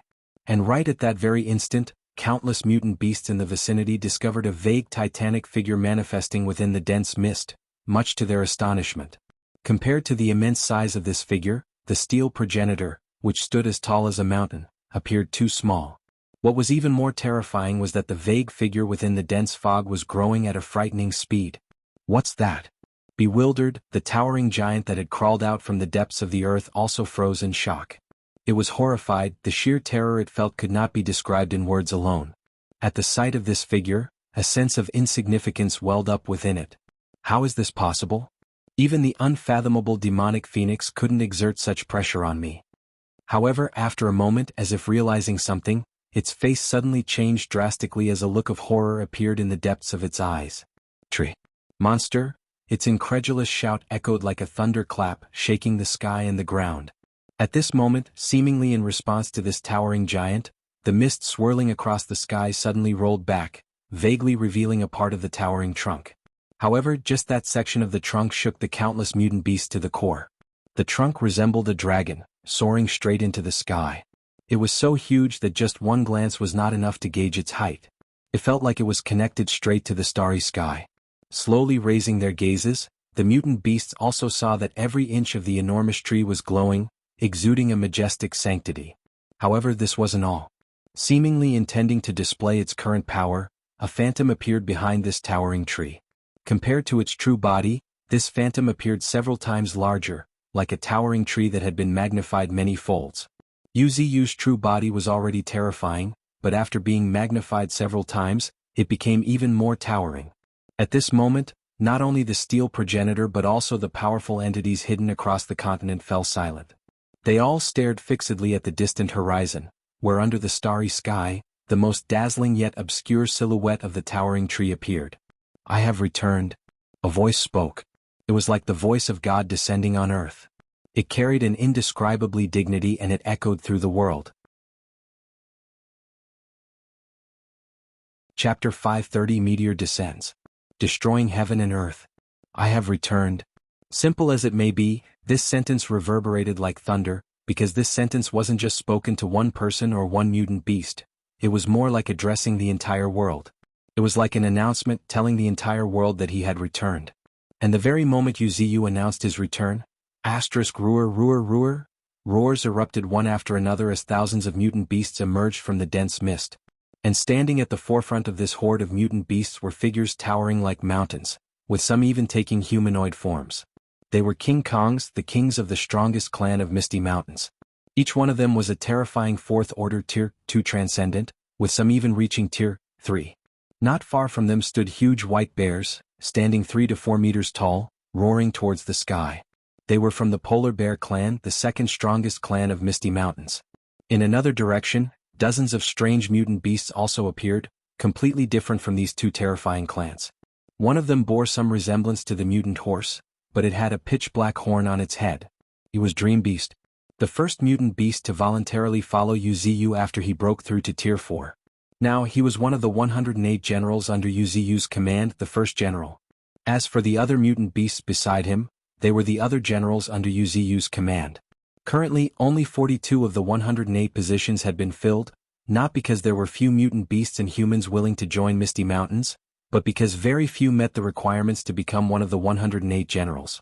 As an emerging force in Misty Mountains, the 108 generals had the responsibility of guarding the entire Misty Mountains. As such, the requirements for strength and character were strict.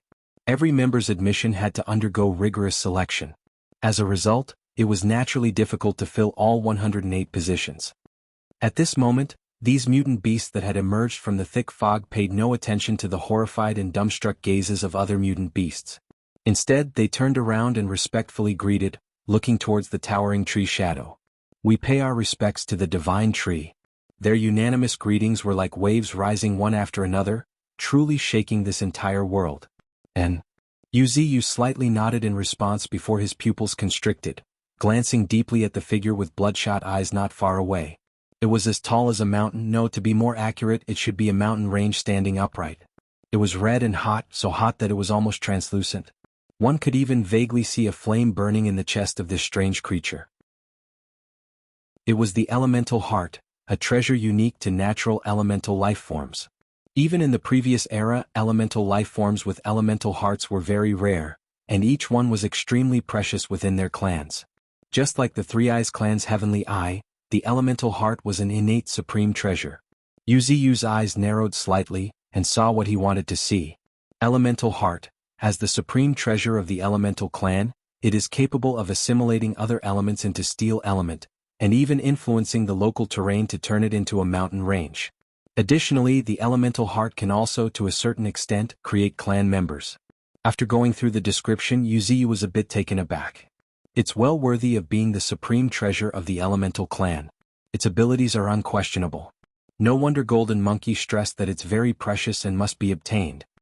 As a matter of fact, treasures like the Three-Eye clan's heavenly eye and the elemental clan's elemental heart attracted the attention of many powerful beings even in the previous era. However, as both the Three Eyes clan and the elemental clan formidable, it would prove challenging. Furthermore, they also had means of their own to seal such treasures. If forcibly seized, both the heavenly eye and the elemental heart would self-destruct. However, that was not the most terrifying part. What was truly terrifying was that the strongest experts within their clans would respectively leave their marks on these supreme treasures. If anyone managed to plunder them, they would have to face the wrath of the entire clan. And given the strength of the Three Eyes clan and the elemental clan, if they joined forces, few would be able to escape from them, not even heaven above or hell below. And the few strong experts who could escape their pursuit would not pay attention to such treasures. In other words, treasures like the heavenly eye and the elemental heart rarely ever were sold in the previous era. But things were completely different in this era. As the world had just been born, everything needed to be rebuilt. Even the Three Eyes clan and the elemental clan were striving to restore the glory of the previous era. For an existence like Yuziyu, this was an opportunity. With a living and breathing encyclopedia under him, Golden Monkey, Yuziyu was familiar with almost all the terrifying divine abilities and innate supreme treasures possessed by every superior clan. Therefore, if necessary, these so-called superior clans may become Yuziyu's prey. From the very beginning, Yuziyu had been waiting for moments like these, to hunt down the innate supreme treasures of these superior clans. Whether it was the heavenly eye or the elemental heart, they harbored grand divine abilities and even greater secrets. If one could comprehend them, not to mention Tier 5, even Tier 6 would be within reach. This was Yuziyu's true goal. With this in mind, Yuziyu looked at the giant roaring not far away with gleaming eyes.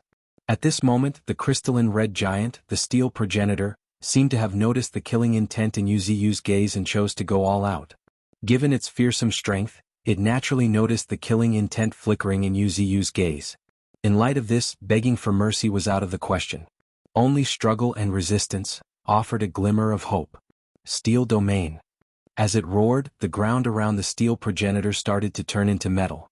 In an instant, against the backdrop of dark clouds, countless steel spikes shimmering with a dark metallic sheen rose from the ground, resembling the fangs of a wolf as they extended toward the horizon. Die. Roaring, the steel progenitor clawed towards the sky with all its might. Boom. Amidst deafening rumbles echoing through the world, countless mutant beasts witnessed the metallic ground, covering an area almost the size of a city, erupting with countless black spikes, reaching towards the sky. And these spikes constantly twisted and entwined with each other, weaving an enormous spike that seemed to pierce through the sky, its tip further surging with fearsome spiritual energy. Incredible! Despite Yuziyu's mutter of seeming amazement, his expression remained as calm as ever. However, at this moment, if someone paid attention to Yuziyu's canopy, they would definitely see countless silver-white branches, like venomous snakes lurking in the dark, ready to pounce at any moment. What made these branches even more terrifying was the countless silver-white electric arcs streaking across them. Shoot it down. Immediately after, Yuziyu's tree body fiercely shook, and in an instant, countless silver-white streaks shot towards the ground thousands of kilometers away, descending like shooting stars. The silver-white branches streaking through the sky resembled the aurora in the Arctic. Chapter 531 The Elemental Heart. Is that his current strength? The distant demonic phoenix gasped in shock, its pupils instantly shrinking. Yuziyu's power was truly out of this world. So much so that one could sense the majesty of that fearsome power from afar. What was even more terrifying was those silver-white streaks, they seemed endless. At this moment, it wasn't just the demonic phoenix, the pupils of other powerful mutant beasts and even humans shrank at the sight of it as well. However, before they could think anything further, boom, boom, boom, almost half the planet shook as powerful shockwaves swept through the Earth's crust. At this moment, if one were to look towards the center of the battlefield, they would surely find that the metallic spikes shot out by the steel progenitor had melted at some point. They would also witness its entire body being continuously pounded and smashed by countless branches, constantly being blasted into the depths of the earth. Asterisk growling. Growling. Bark. Asterisk the roars sounded much like the desperate but futile struggle of a mutant beast on the brink of extinction. Every silver-white streak was like a lightning bolt as thick as a water bucket. What left the steel progenitor in even more despair was that despite the fearsome defense of the steel element, its defenses crumbled like a piece of paper in the face of the lightning, its natural nemesis. Asterisk growling grr.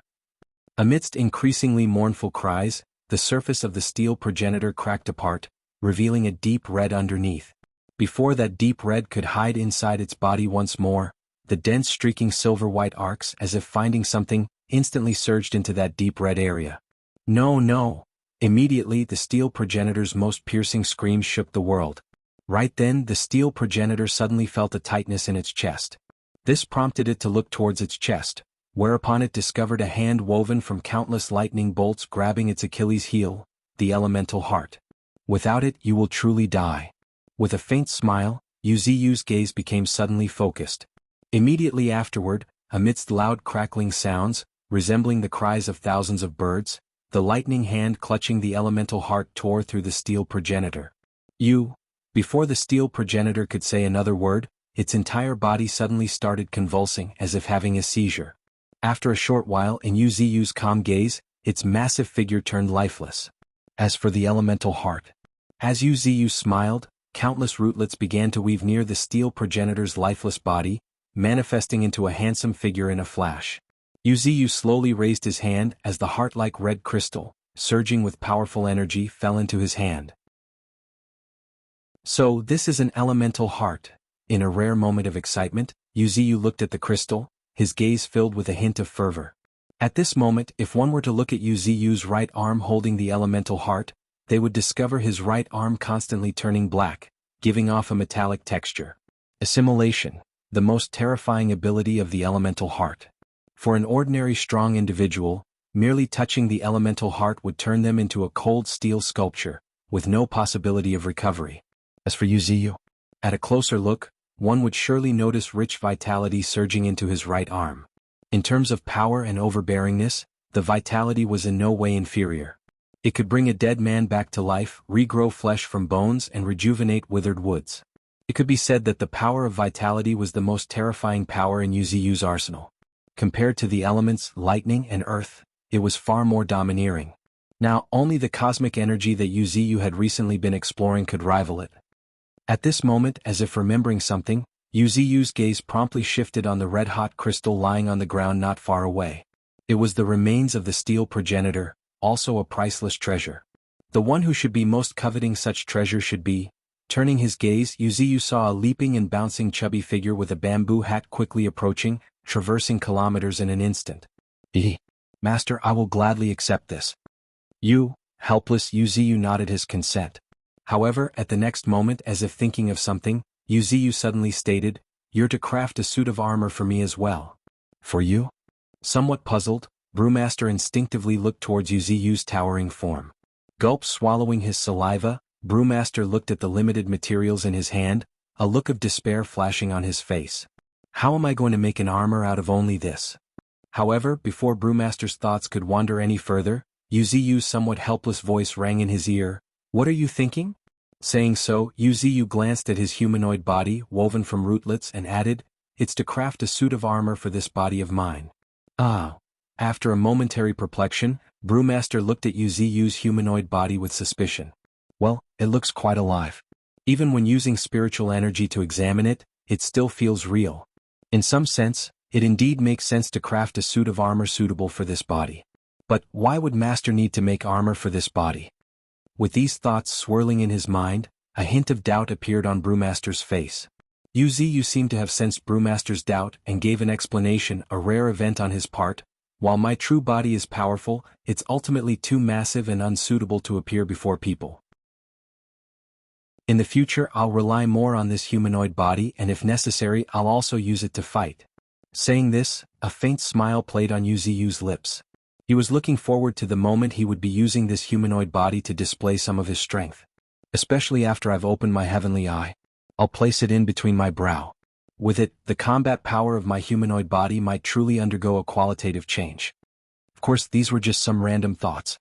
At this moment he was more interested in tidying up the battlefield and dealing with the aftermath. After all, his emergence was no small matter. Not only had it alarmed the Asian continent but also others. Meanwhile, in a very mysterious canyon in Australia, Ruhar, a dragon roar shook the world.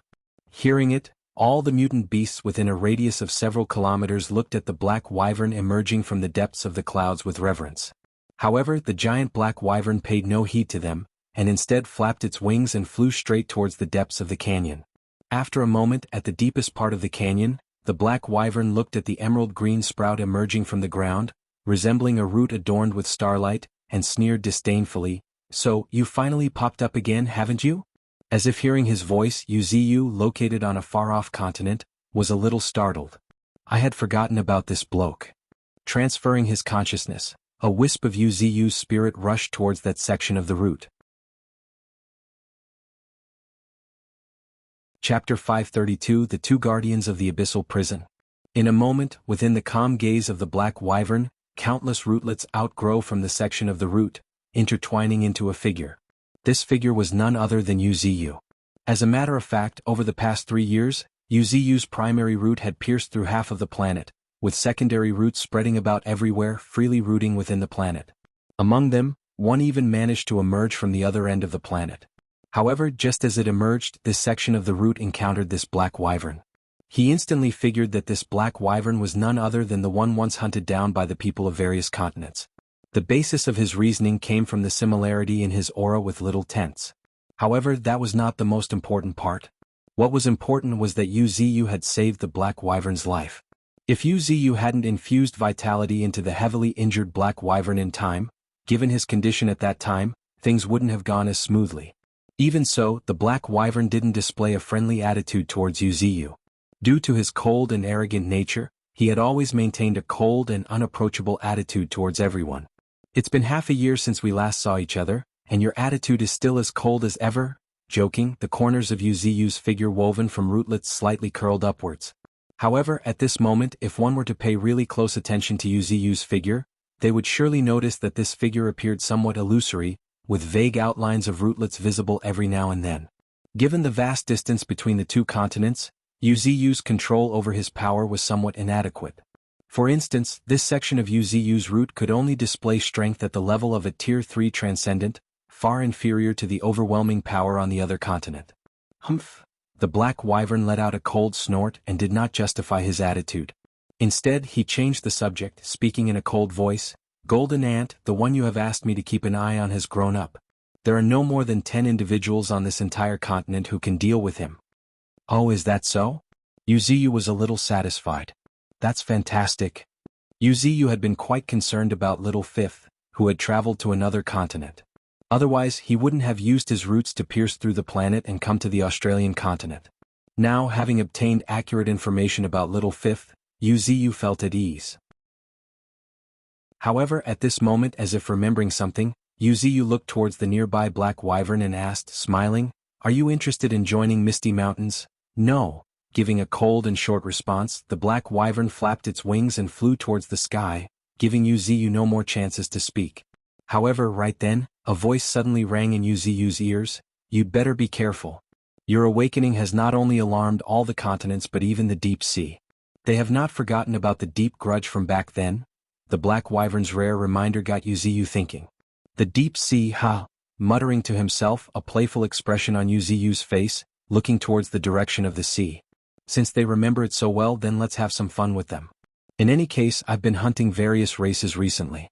I believe that compared to the continent, there should be even more powerful races in the deep sea." While these thoughts flashed in Yuziu's mind, his figure slowly dissipated into the air.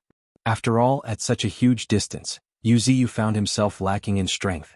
If he managed to cultivate to the peak of Tier 4, his earth-shaking power would allow him to descend upon the Australian continent. Unlike now, when even channeling his power to a section of his route left him fatigued. By the time Uziyu's consciousness returned to the depths of North Canyon and Misty Mountains, it was already late at night. However, except for Uziyu, most of the mutant beasts chose to stay in Steel World. They were quite curious about places like Steel World, especially since there were still many metal life forms remaining. Unfortunately, without the elemental heart, the cultivation of these metal life forms had also come to a stop. Without fully submitting to Misty Mountains, their cultivation would remain stagnant, which was completely intolerable for being born in this age of cultivation. Uziyu believed that it would not be long before metal life forms led by the Black Iron Monster and the Green Monster would submit to him. However, before that, Uziyu still had his hands full to deal with the other mutant beasts caught around Steel World. Human-faced beast, human-faced spider, rainbow deer, and a mutant rat. Muttering to himself, Uziyu's gaze fell consecutively on the captured mutant beasts one after another. While all these mutant beasts were Tier 3 transcendents, they were no match for Qing Gang and Little White. As a matter of fact, aside from some superior clans, it was really difficult to find mutant beasts and humans who could go against the mutant beasts of Misty Mountains neck and neck. How should we deal with you all? Saying this, Uziyu's gaze fell upon the most eerie-looking mutant beast among all, human-faced spider. Gulp, subconsciously swallowing the saliva, human-faced spider looked towards the distant sky-reaching tree hidden in the thick fog, feeling somewhat nervous. In fact, it would be more accurate to call it fear. It would never forget the sight of meteors raining down from the sky. No one had thought that the towering divine tree would possess such mighty power that it could reduce mountains and rivers to a deep canyon. Even now, the crater that resembled a deep valley was filled with countless lightning arcs streaking everywhere. What left everyone even more terrified that the towering divine tree's move had pierced through the ground, sending earthquakes for thousands of meters. This was the world today. Under the enhancement of spiritual energy over the past 3 years, the ordinary earth was now as solid as the steel of the past. Otherwise, even the residual shockwaves would have swept through almost half of the continent. Taking a deep breath, the astute human-faced spider lowered its head without a hesitation. Divine tree, I am willing to follow you.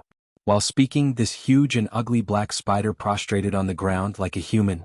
And right afterward, human-faced beast beside it, after shooting a glance at human-faced spider, also proactively submitted without a hesitation. Divine tree, I am also willing to follow you. Follow me? Smiling, Uziyu's branches cut through the night sky, descending from the sky. I heard from Qing Gang that the two were cooking up some kind of scheme. Amidst Uziyu's indifferent chuckle, sharp howls of something rapidly cutting through the air echoed. Immediately, 2 lashing sounds echoed before both human-faced beast and human-faced spider suddenly went limp, collapsing to the ground. At this moment, if one were to look at their backs, they would surely see a bloody lash. Divine tree. A painful cry filled the air, but before human-faced spider could say anything, Uziyu's voice echoed again. Human-faced spider, we know you have the power to discern human hearts. In the future you will guard the abyssal prison for me. As for human-faced beast, you will handle the rewards and punishments of the abyssal prison. If you two dare to slack off, we'll show no mercy. With this, 2 of Asia's most famous and vicious mutant beasts had found their true home. Chapter 533 Queer Beast. Lightning Rat. The so-called abyssal prison was naturally the darkest and most terrifying place in Misty Mountains. Some even called it the land of extreme evil. This was because this place was truly a den of heinousness and evil. Take Lin Ziyi for instance. She was quite an exceptional girl. 3 years ago, she was already one of the top 10 prodigies of China and even single-handedly diverted a beast tide. However, after spending only half a year in the abyssal prison, her temperament changed drastically, and her whole demeanor became much colder. It stood as a testament of how terrifying the influence of the abyssal prison was on her. Even now, whenever the abyssal prison was brought up, her eyes couldn't help but flicker incessantly. Faintly, a hint of fear could be flickering in the depths of her eyes. This was the abyssal prison, the place referred to by Uziyu as the prison of hell. Only a vicious land can nurture extraordinary vicious beasts. Muttering to himself, Uziyu glanced at the ugly and ferocious human-faced beast and human-faced spider not far away, with a hint of anticipation flickering on his face. Misty Mountains is no place for weak mutant beasts. If they can't pull their own weight, they won't be able to survive in Misty Mountains. As for creatures like human-faced beast and human-faced spider, the abyssal prison should be a good place for them to hone themselves. Though, that's under the premise that they can survive and leave the abyssal prison alive. Thinking of this, Yuziu's gaze shifted to the nearby thorns. I understand, master, I will take good care of them. Seemingly sensing Yuziu's thoughts, Thorns, a girl with blood-red long hair who looked like she had emerged from a sea of blood, smiled. If the little white was the master of the abyssal prison in public, then Thorns was the master in secret. In fact, the abyssal prison was so terrifying largely because of Thorns. It was because, at the deepest part of the abyssal prison, there was a lake of blood. That was the blood left behind by the enemies slain in Misty Mountains in recent years. There were also some mutant beasts that voluntarily entered the blood lake, sensing their end approaching. As a price, the descendants of these mutant beasts could harvest the gore spirit grass and gore spirit flower growing not far from the blood lake. In light of this, thanks to the mutual cooperation, the blood lake in the depths of the abyssal prison became even more mysterious and unpredictable. Faintly, it also started nurturing some mysterious entities. Even during the day, countless mutant beasts imprisoned in the abyssal prison could hear the ghastly howls of winds, as if ghosts were wailing. At this moment, hearing Thorn's assurance, a playful smile appeared on Yuziu's face. He indeed believed that Thorns would take good care of them. Though this was all still under the premise that these two vicious beasts could hold out. After all, the allure of Tier 3 Transcendence blood to Thorns was extraordinary. As for these matters, Yuziu paid no attention, nor did he want to. In these 3 years, what Yuziu learned the most was to let go, even to delegate authority. The entire Misty Mountains were handed over to the subordinates to manage. In certain places like the depths of the abyssal prison, Yuziu still had no idea how things ran. It was Thorn's cultivation grounds and was quite confidential. Yuziu also had no interest in prying. Be that as it may, he did have some inkling thanks to Nine Tails and Bull Demon. According to them, Thorns seemed to have become even more mysterious over the past 3 years, and the scent of blood on her had become even stronger. Apparently she was practicing some terrifying secret technique. As long as they are still loyal, everything is fine. Smiling to himself, Yuziu's gaze shifted to the nearby ice sculptures. One of them was Rainbow Deer. After prolonged consumption of 7 color metals around Steel World, her body had started to radiate all 7 colors. And her body had not become only impervious to swords and spears, but her defense far surpassed others of the same rank. Moreover, what was even more terrifying was that Rainbow Deer was quite agile, leaving only phantoms in her wake. Yuziu only cast one glance at Rainbow Deer. Rainbow Deer had left quite a few legends among the humans, so much so that Yuziu had some understanding of her from the reports he had received. Who told her to wander around the human territories for no reason whatsoever. Although her figure always disappeared in a flash, it was still captured by observant individuals, who managed to gather quite a bit of information on Rainbow Deer. And these pieces of information, after having passed on from one person to another, ended up in Yuziu's hands through the network established by Ling Air. She is indeed timid and doesn't like fighting. Looking at the timid Rainbow Deer, Yuziu confirmed once again. As a matter of fact, Rainbow Deer was not qualified to be called a mutant beast, nor was it clear how she climbed to Tier 3. It could only be said that her talent was truly astonishing. Of course, Yuziu had arrangements for such a strange creature. After all, there were quite a few mutant beasts in Misty Mountains like her, who didn't like to fight. With this in mind, Yuziu's gaze fell on another corner. Screech, accompanied by a sharp piercing cry, a white crane enveloped in a hazy white glow also spread its wings and flew over. White Crane, I'll leave Rainbow Deer to you. Yes, master, accepting in a sweet voice, White Crane looked at Rainbow Deer with a hint of eagerness. White Crane was among the first mutant birds to follow Yuziu, just like the peregrine falcons. However, White Crane also didn't like fighting and had always served as a mascot for Misty Mountains. Now the mascot has gained another member, mascot, Rainbow Deer. With a wry smile, Yuziu gave these non-combatant, peace-loving mutant beasts a new name, Queer Beasts. They were quite unusual mutant beasts. Of course, along with being strange, these kinds of mutant beasts were also quite rare. Most importantly, these non-combatant mutant beasts were all very beautiful. For example, White Crane always exuded an ethereal aura. Even when flapping its wings, it emitted an indescribable sense of ethereality. And this Rainbow Deer, it went without saying. Her posture was erect and elegant, and her fur fluttered in the air for no reason. At night, one could even see a rainbow halo around her, truly beautiful and mesmerizing. At this point, after making arrangements for Rainbow Deer, Yuziu's gaze finally fell on the last mutant beast. And Yuziu was not unfamiliar with this type of mutant beast. It was a mutant rat. The mutant rat in front of Yuziyu was a yellow rat with fur as smooth as silk, and a solitary and aloof temperament. However, upon closer inspection, what set this yellow rat apart from others was that its fur was very bright, and faintly, one could even see flickering yellow lightning arcs streaking in its fur. Lightning rat. Muttering to himself, Yuziyu looked at this rat, narrowing his eyes. Lightning rat, as the name suggested, was a mutant beast with the lightning attribute. However, compared to ordinary social mutant rats, it always lived alone and had a keen sense of danger. If it weren't for the sudden attack of Little White this time, and the huge disparity in strength, even the Little White would have a hard time dealing with this mysterious and extraordinary lightning rat. Chapter 534 Cultivation. At this moment, Yuziyu narrowed his eyes slightly, looking at the information he wanted to see. Race, mutant rat rank, tier 3 innate talent, fast as lightning. It's as fast as lightning and is capable of traversing the land and sky in an instant.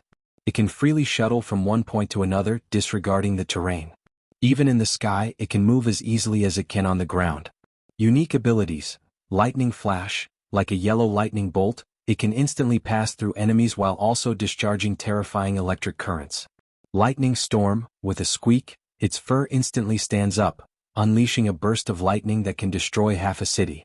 Shadow dash, it erupts with fearsome speed, leaving behind afterimages that blur the line between reality and illusion, while the true body masks its killing intent.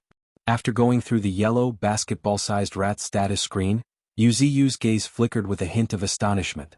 He hadn't expected such extraordinary abilities from a mutant rat living in the wild, alone. Ordinary mutant beasts, even those of Tier 3, rarely caught Yuziyu's attention. Just like the recently joined human-faced spider and human-faced beast, they were nothing special in Yuziyu's eyes. They weren't a match for Qing Gang or Little White after all. However, among the wild mutant beasts, there emerged one that truly caught Yuziyu's interest. More importantly, it belonged to the social mutant beasts, the mutant rat clan. Not bad, Yuziyu praised, feeling satisfied.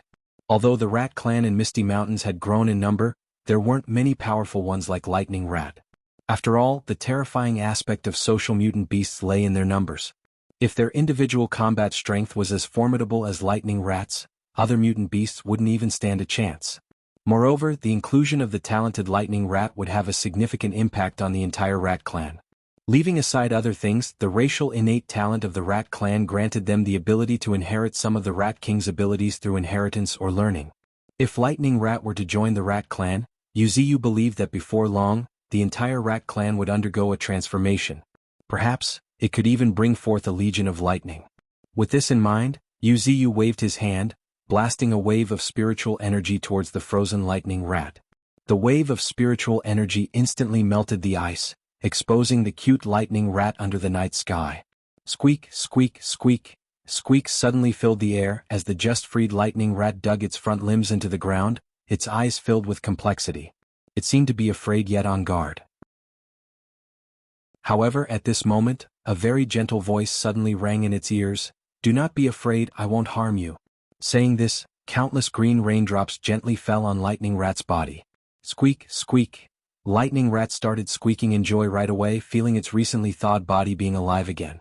At the same time, its entire body was strengthening at a speed visible to the naked eye. It was unbelievable, but it was an undeniable fact that its physical body was strengthening at a speed visible to the naked eye under the baptism of these green light spots. This is the rain of vitality.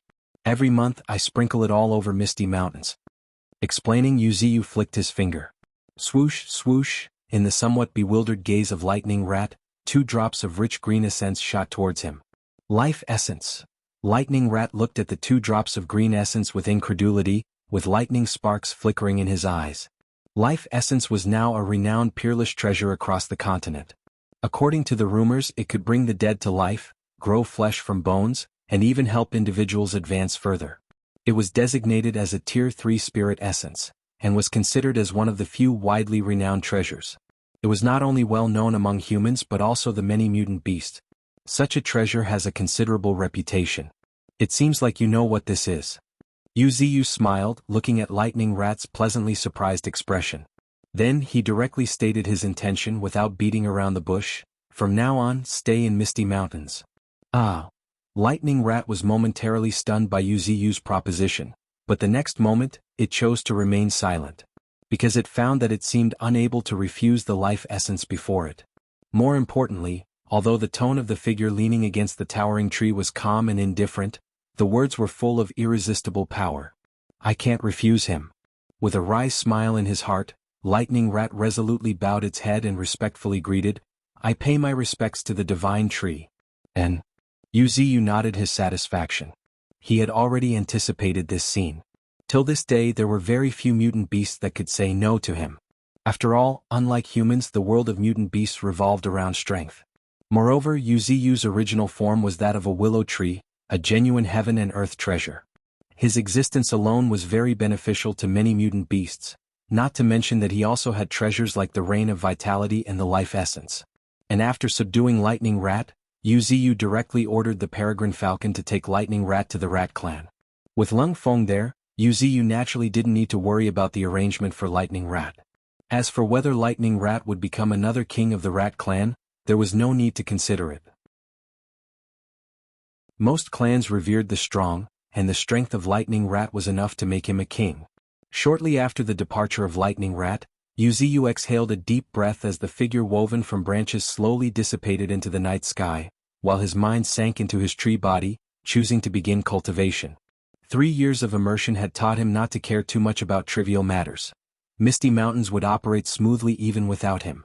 For him, cultivation was the primary focus. He was more than satisfied with cultivating in peace like this. As for cultivation resources, Yu didn't need to worry about them. With the current strength of Misty Mountains, it was enough to obtain sufficient resources for him. And this was also in line with Yu's original intentions of establishing Misty Mountains.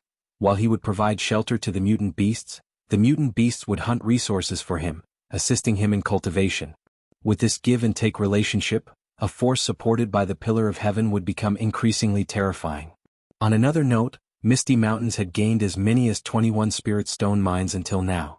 All these Spirit Stone mines were secretly discovered by Misty Mountains in these 3 years, and were each guarded by a clan.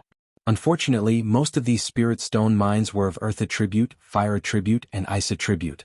Rare Spirit Stone mines like Lightning Attribute or even Light and Dark Attributes were few and far between. However, they had just conquered Steel World and it seemed to be loaded with many excellent resources. These resources would later be compiled into a list for Yu to review.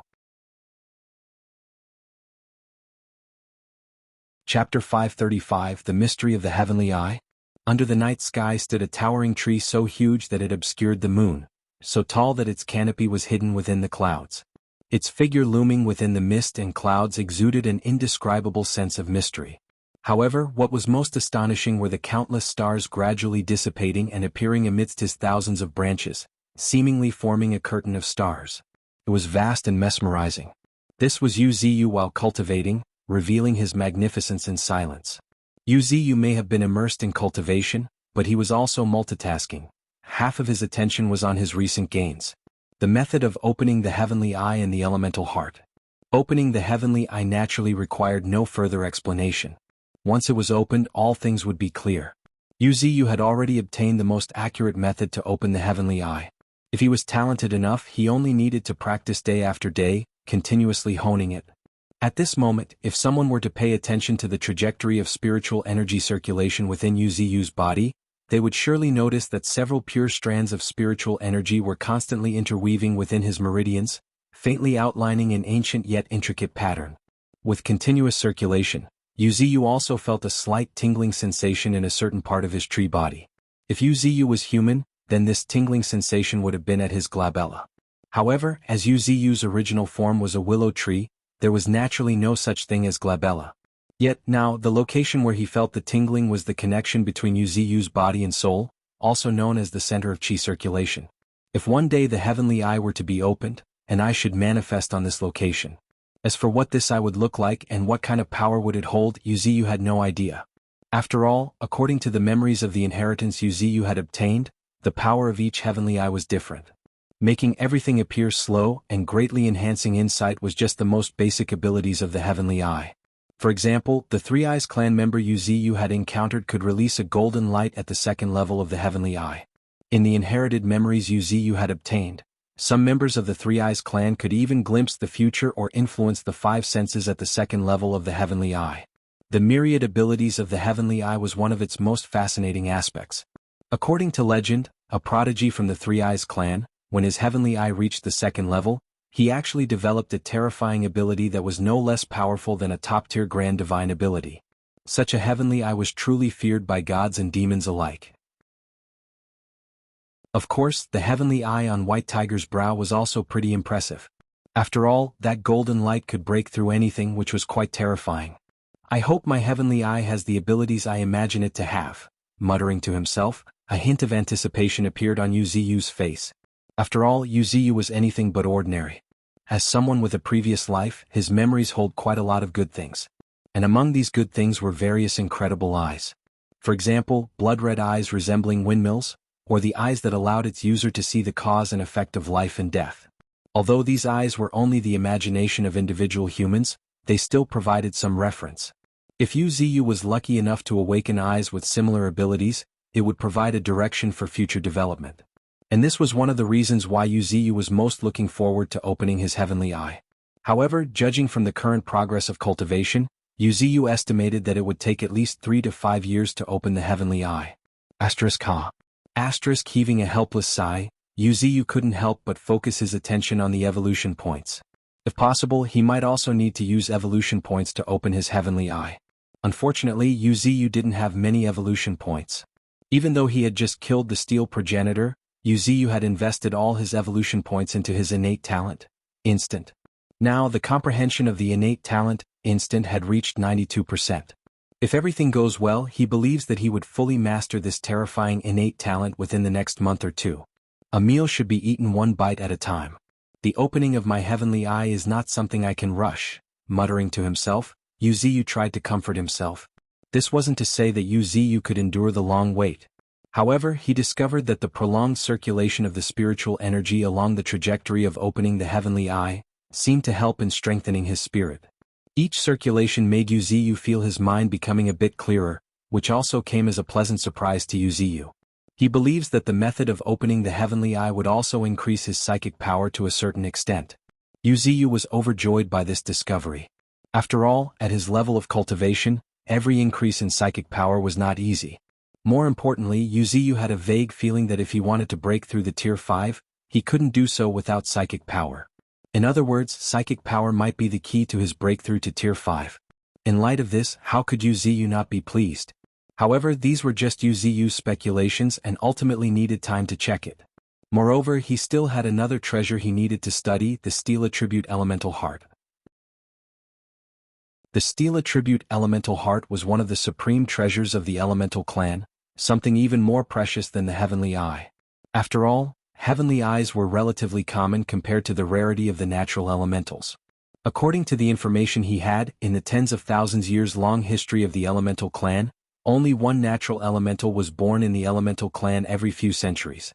As the companion treasure of natural elemental, the rarity of the Elemental Heart could be imagined, especially since this was a Steel Attribute Elemental Heart. Even in the Elemental clan, those of the Steel clan were quite rare. According to Golden Monkey, even in the previous era the Steel clan was quite mysterious. However, every time such an elemental was born, they would be labeled as prodigy, pushing their clan forward and bringing glory among myriad races. In that case, the Steel elemental should have secrets that I don't know about. Muttering, Yuziu's eyes sparkled with intrigue. After all, compared to Fire elemental or even Lightning elemental, the defense of Steel elemental didn't have much advantage. However, even so, every time a Steel elemental appeared, they would push their clan forward. In light of this, one could imagine that the Steel elemental clan must have some strange means to dominate other elemental clans. Chapter 536, Yuziu's Companion Treasure. Tree Heart? What secrets does the natural Steel elemental hold? With suspicion, Yuziu's branches continuously weaved into a giant hand that lifted the unique elemental heart of the Steel elemental. From afar, this elemental heart resembled a blazing mass of flame, capable of burning everything. What was astonishing about it was that this dark red flame had no temperature, rather it was exuding a hint of cold. If one took a closer look, they would discover that the elemental heart was pulsating like a real heart, as if beating. It sure is strange and mystical, Yuziu marveled, nodding. Just by the looks of it, it was already remarkable, let alone the fact that this steel attribute elemental heart indeed possessed unimaginable abilities. One was its assimilation ability, enabling the transformation of various elements into the steel element. The second was nurturing, which allowed it to create a steel elemental ecosystem using this elemental heart. However, these abilities were far from setting the steel elementals apart from the similar elementals. Silently pondering, Yuziu became lost in thought, looking at the elemental heart in his hand. After an unknown amount of time passed, Yuziu's branches suddenly trembled as his spiritual energy started surging. Asterisk boom. Asterisk with a roar, a vast amount of spiritual energy surged into the elemental heart. Immediately afterward, to Yuziu's expectant gaze, the flames burning around the elemental heart expanded at a visible speed. In just a moment, it had engulfed an area of several dozen meters in radius, and along with it, the ground took on a hint of black. However, the black color on the ground was not because it was scorched, rather the earth seemed to have turned into black metal. Assimilation. Yuziu chuckled in joy, somewhat satisfied with the current experiment. However, this was just the beginning. Considering the extraordinariness of the steel elemental heart, more abilities were waiting for Yuziu to discover. After a long while, Yuziu finally figured out the true secret of the steel elemental heart, albeit using the status screen. It was devouring. It was an extremely remarkable ability that allowed it to acquire the properties of various metals by devouring strange and unusual metals. These strange and unusual metals did not refer to ordinary metals like iron, copper, gold, but some metametals with extraordinary abilities. For example, immortium, an excellent material rare even in the previous era, used for forging divine artifacts. The greatest characteristic of immortium was its indestructibility. An object forged with immortium remained unchanged even after countless years. If a steel elemental devoured enough immortium through the elemental heart, it would gain this indestructible characteristic. In light of this, one could imagine why steel elemental could dominate other elementals. With the support of various metametals, they possessed talents beyond the imagination of ordinary people. As for where these metametals came from, there was no need to even ask. In any case, they were from the top 10 terrifying races of the myriad races.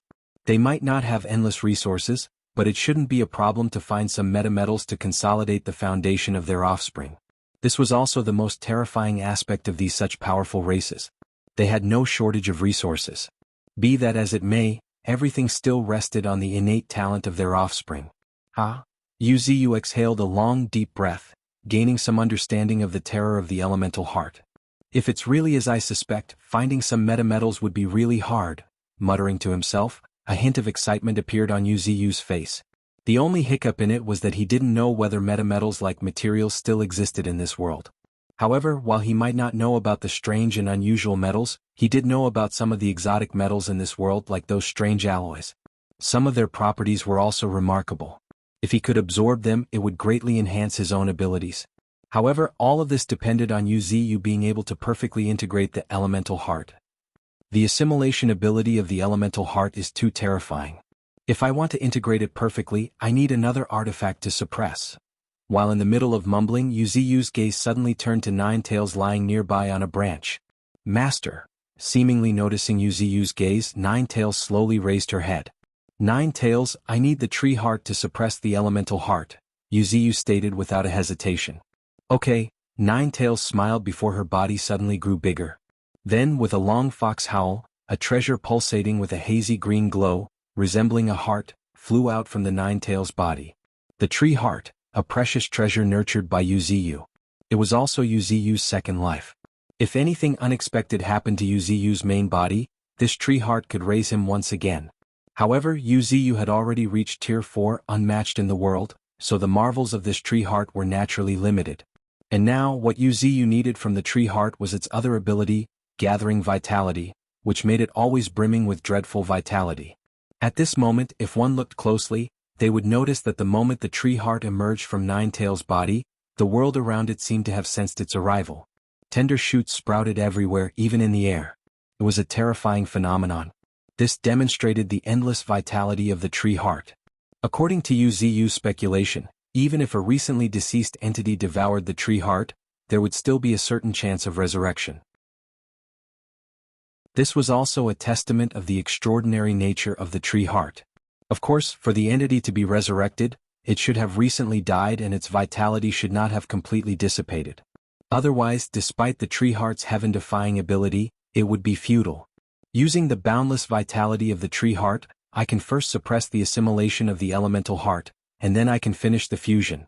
Satisfied with his plan, a smile appeared on Yu's lips. Only he could do this. For another entity, let alone suppressing the assimilation ability of the elemental heart, it would be difficult just to resist it.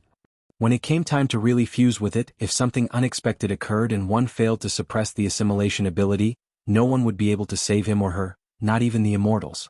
All one could do was watch themselves helplessly turn into a statue of steel. However, in Yu's current view, this was not a problem at all. Yu's tree heart was no less inferior to the elemental heart. After all, Yu had already reached Tier 4, which also had a certain influence on this companion treasure. The current tree heart might not rival the natal supreme treasures like the heavenly eye or the elemental heart in terms of rank, given that it was a precious treasure nurtured by Yu, a Tier 4 transcendent. Suppressing the elemental heart nurtured by a mere Tier 3 transcendent should not be difficult. No matter how heaven-defying a supreme treasure was, it was still confined by its tier. And the so-called tier was the most insurmountable barrier. Otherwise, given the fact that Yu's entire body was full of treasures, there would have been no shortage of people coming to challenge him. Chapter 537 Nine-Tails and Bull Demon exits Misty Mountains. Beneath the beautiful night sky stood a towering ancient tree, lush and verdant. What set this towering tree apart from the rest was that it was currently emitting two kinds of light, green and red. The green light was mysterious and extraordinary, faintly giving the impression of vigorous vitality, while the red light gave off an inexplicable feeling. Upon closer inspection, one would notice Yu's trunk gleaming with a metallic texture in the pulsating red glow, and behind its hard texture was a hint of icy chill. The fusion is proceeding smoothly. Chuckling, Yu's gaze focused on a certain part of the trunk. There, a heart burning with crimson flames was slowly sinking into Yu's body. Beside the steel elemental heart was Yu's tree heart, surging with rich vitality, resisting the terrifying assimilation power of the elemental heart. Nonetheless, judging by the current condition, fusion was just a matter of time. When the fusion was done, Yu would also gain the ability to devour the exotic metals to gain formidable metallic properties. If he could obtain some legendary metametals, it would be even better. Even for the current Yu, it would be a significant improvement. With these thoughts flickering in his mind, Yu glanced at a corner of his tree body. Yip! With a fox howl, a huge fox emerged from a sea of flames. "Master, do you need something from me?" With a light giggle, Nine-Tails looked at Yu's tree body, which was currently surrounded in green and red glow, with a hint of astonishment in her eyes.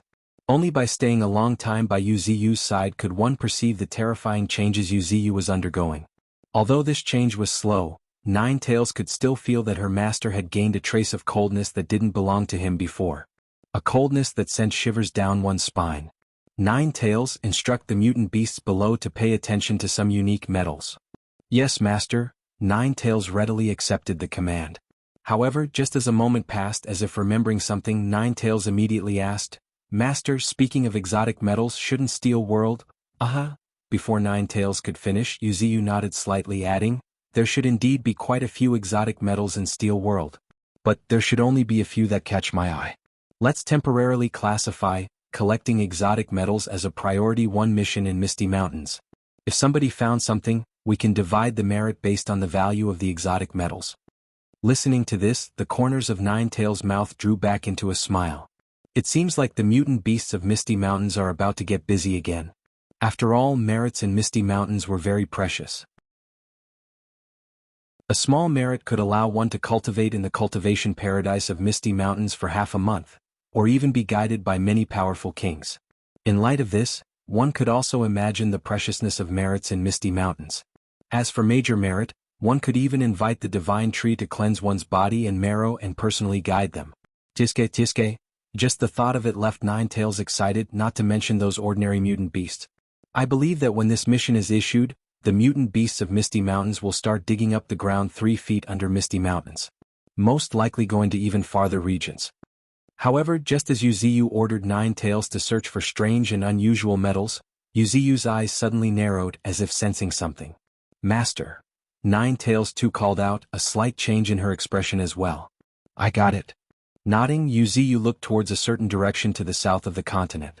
Yuziyu could sense a familiar aura in that direction, an extremely familiar aura. Even though Yuziyu had not seen the opposite party, he wouldn't forget it. The aura belonged to none other than Qing'er, who also happened to be nicknamed the Empress. She should be leading the expedition to the Forbidden Zone, White Dragon's lair, with the support of China.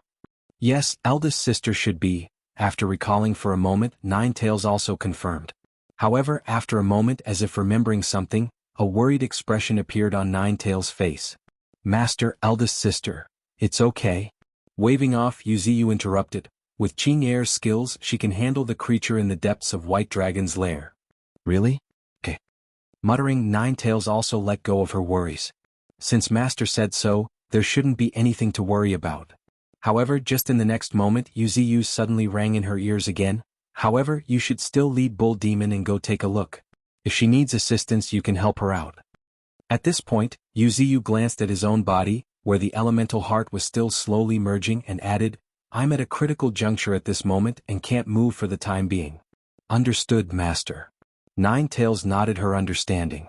The next moment, without any more delay, Nine Tails let out a long howl.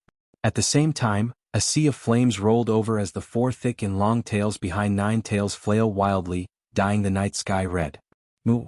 At the same time, hearing Nine Tails call, a deep and resonant bellow, seemingly coming from ancient times, erupted from another corner of Misty Mountains as a burly and fiendish figure, wielding a giant axe, slowly stood up. Are we going out to get some exercise?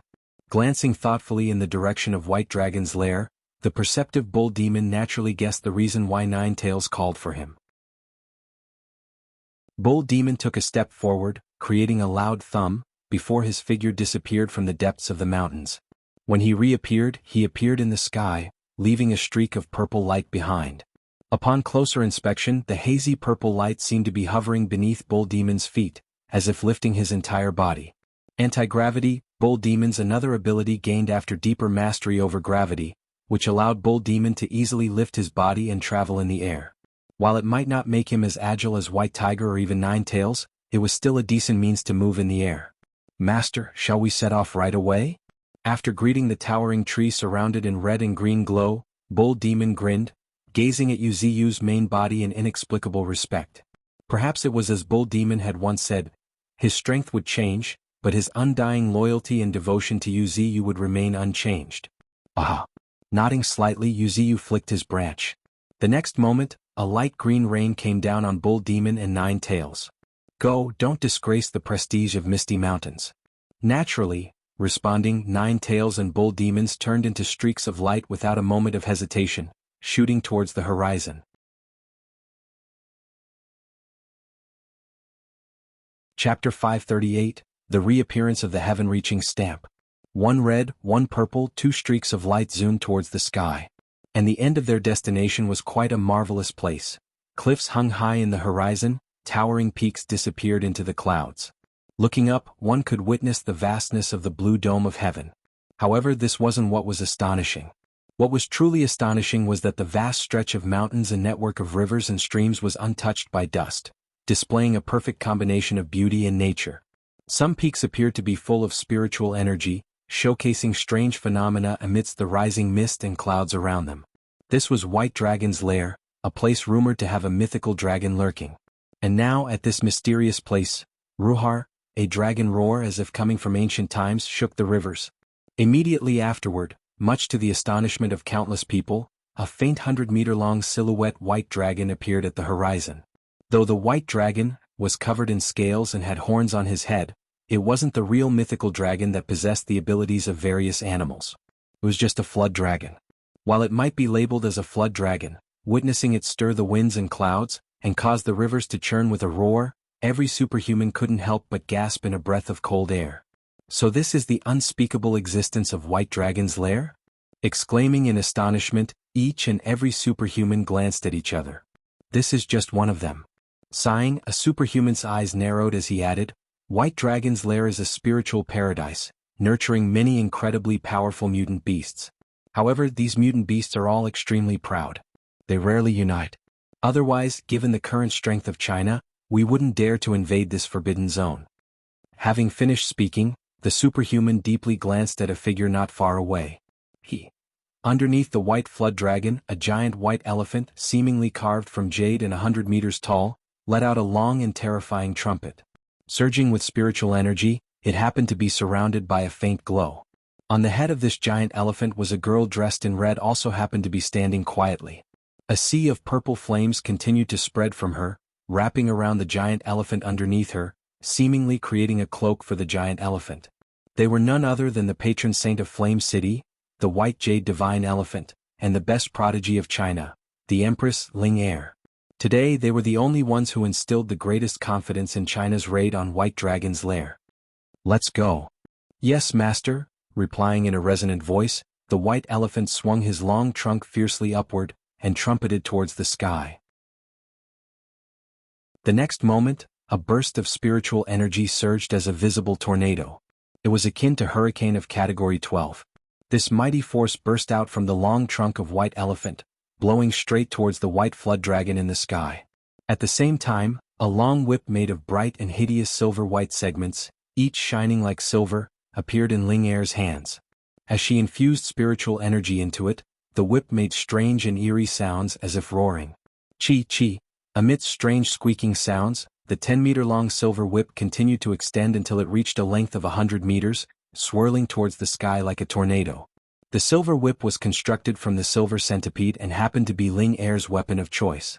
Since Ling Er stepped into Tier 3, this silver whip has become even more extraordinary. Not only could it freely extend, but it also seemed to have a life of its own, and could attack on its own. "Human!"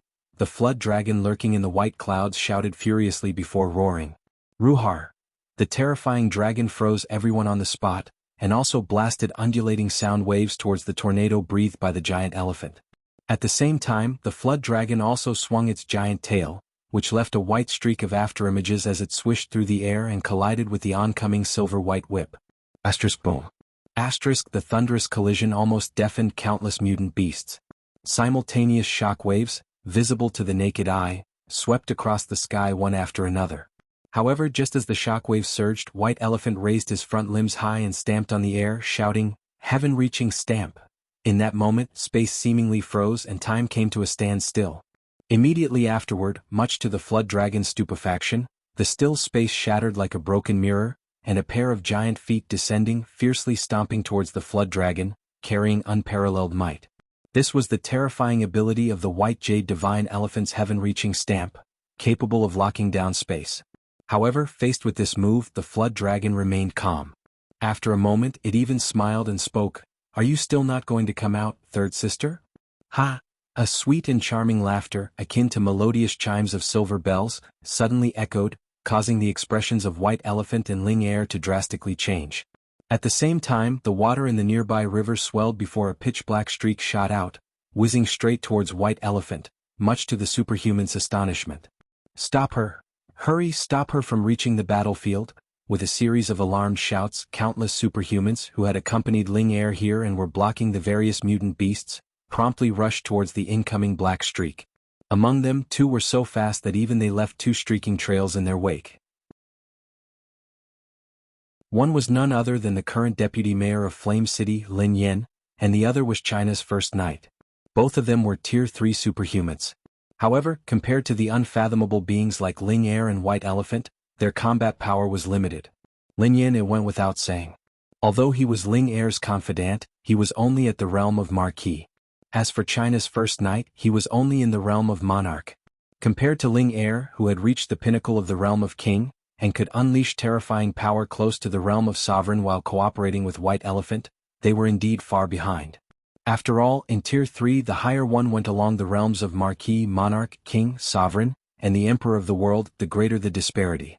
It wasn't uncommon for a powerful Tier 3 king to slap a Tier 3 Marquis to death with a single slap. This was also the reason why, even with a lot of Tier 3 superhumans emerging during these 3 years, Ling Er had still reigned at the top. "You think you can stop me? How ridiculous."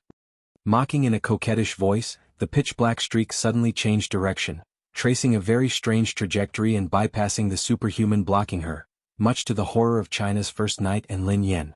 The next moment, boom, with a thunderous crash, the white elephant who had released his ultimate move, the heaven-reaching stamp, suddenly staggered as a depression appeared in his body. Immediately after, in the playful gaze of the white flood dragon, the feet of white elephant suddenly came to a halt, and he couldn't help but let out a mournful cry. Faintly, one could see deep red blood oozing from the corners of his mouth. And all of this was due to backlash. The ability of the heaven-reaching stamp, which locked down the space, was indeed terrifying. However, the more terrifying the ability, the more severe was the backlash when forcefully interrupted. The white flood dragon, who was quite experienced in battles, had also noticed this and preemptively arranged for its third sister to lurk nearby. The purpose was to interrupt the white elephant's heaven-reaching stamp. Otherwise, even it would suffer serious injuries if it got directly hit by these giant hooves. Chapter 539, The Seven Kings of the Dark Council. Phantom Fox. Slightly narrowing their eyes, Ling Er and White Elephant both looked towards a strange figure not far away. An intangible figure, constantly burning like flames, with the only tangible aspect being its head, the head of a black fox. The phantom fox was an extremely peculiar creature.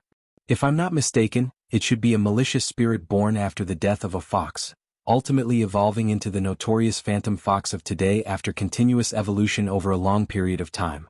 The fact that a phantom fox is lurking in White Dragon's lair is a true surprise. All the mutant beasts such as the mutant elk, mutant tigers, inhabiting White Dragon's lair have mostly been white as snow. It's rare to find a non-white mutant beast lurking here.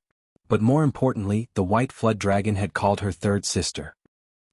Sighing, Ling Er looked at China's strongest knight and Lin Yen, who were entangled with the phantom fox, feeling somewhat helpless. Compared to the strange and unusual phantom fox, China's strongest knight and Lin Yen were obviously a bit lacking in strength.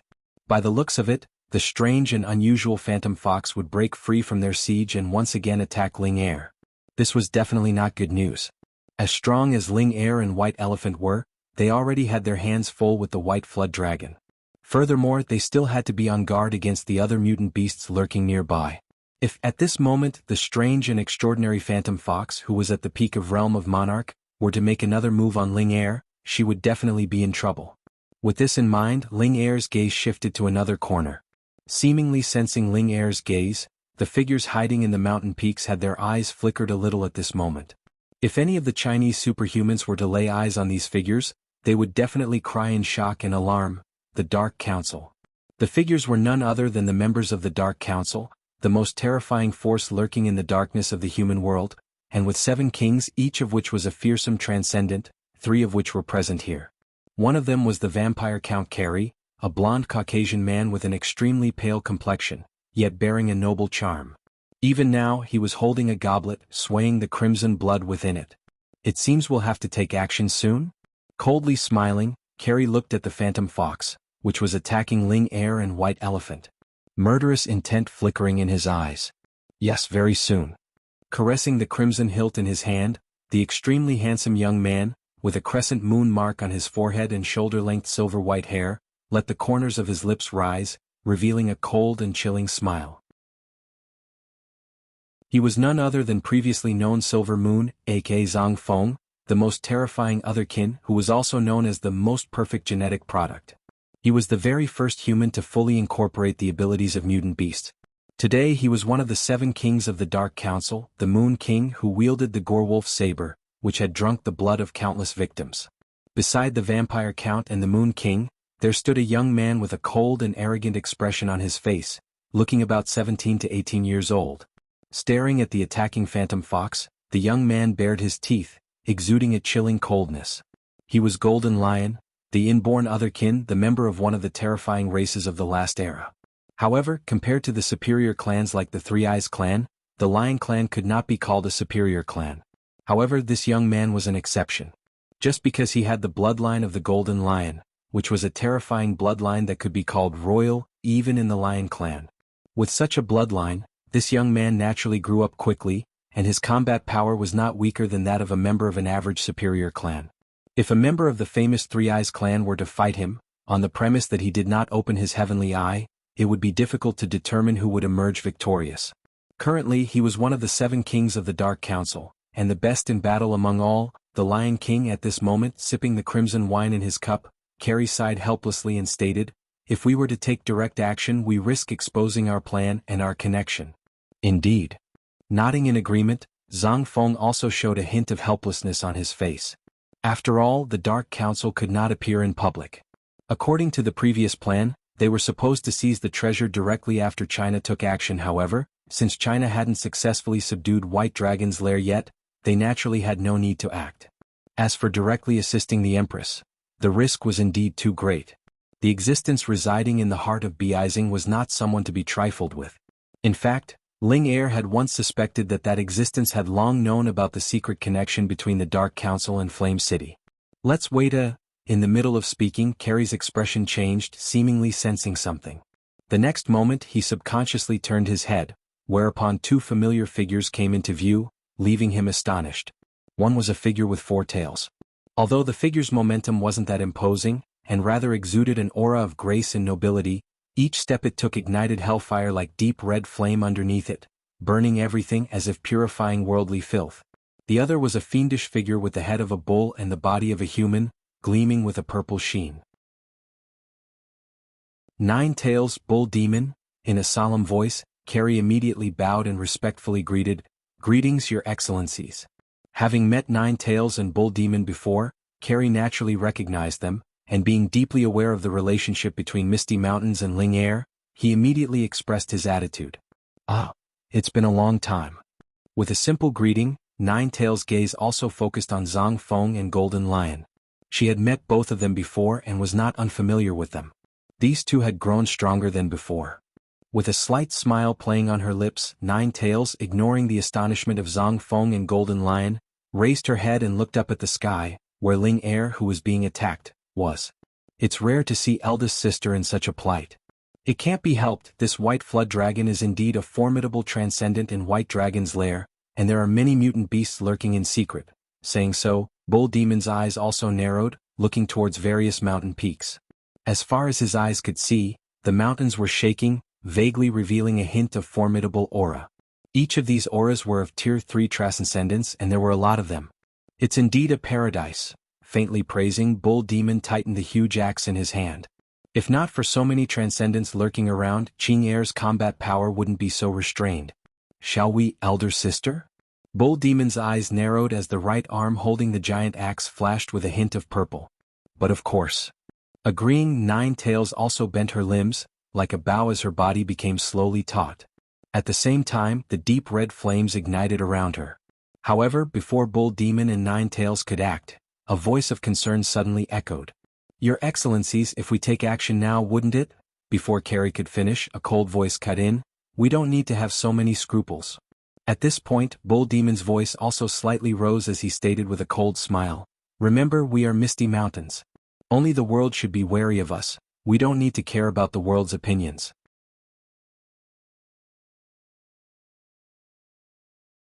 Chapter 540, Blazing Flames Ravaging Across the Sky. Bull Demon, as soon as he finished speaking, lifted his giant axe and leaped into the air with a thunderous clap. Boom. His jump shook the entire mountain peak violently, and cracks began to appear on the ground, causing Carrie and the others' eyes to twitch in dismay. Meanwhile, Bull Demon instantly shot towards the horizon like a cannonball.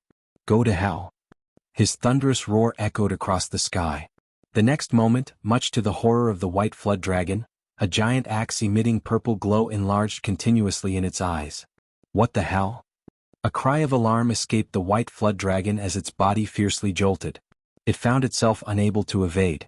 Its body instantly froze and its body began to plummet in an uncontrollable manner, as if hundreds of tons of force befell it. Gravity field. In an instant, the gravity within several thousand meters had increased by several times or even dozens of times. This terrifying ability was a nightmare for mutant beasts like the white flood dragon, which were agile and capable of flight. As the white flood dragon's body stiffened abruptly, the giant axe struck its forehead. Kacha. A brilliant burst of sparks erupted as the giant axe struck its dragon's scales.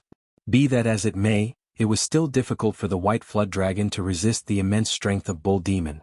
The next moment, in the gawking gazes of numerous superhumans and mutant beasts, blood splashed everywhere as the entire white flood dragon was cut by a fiendish humanoid figure with the head of a bull.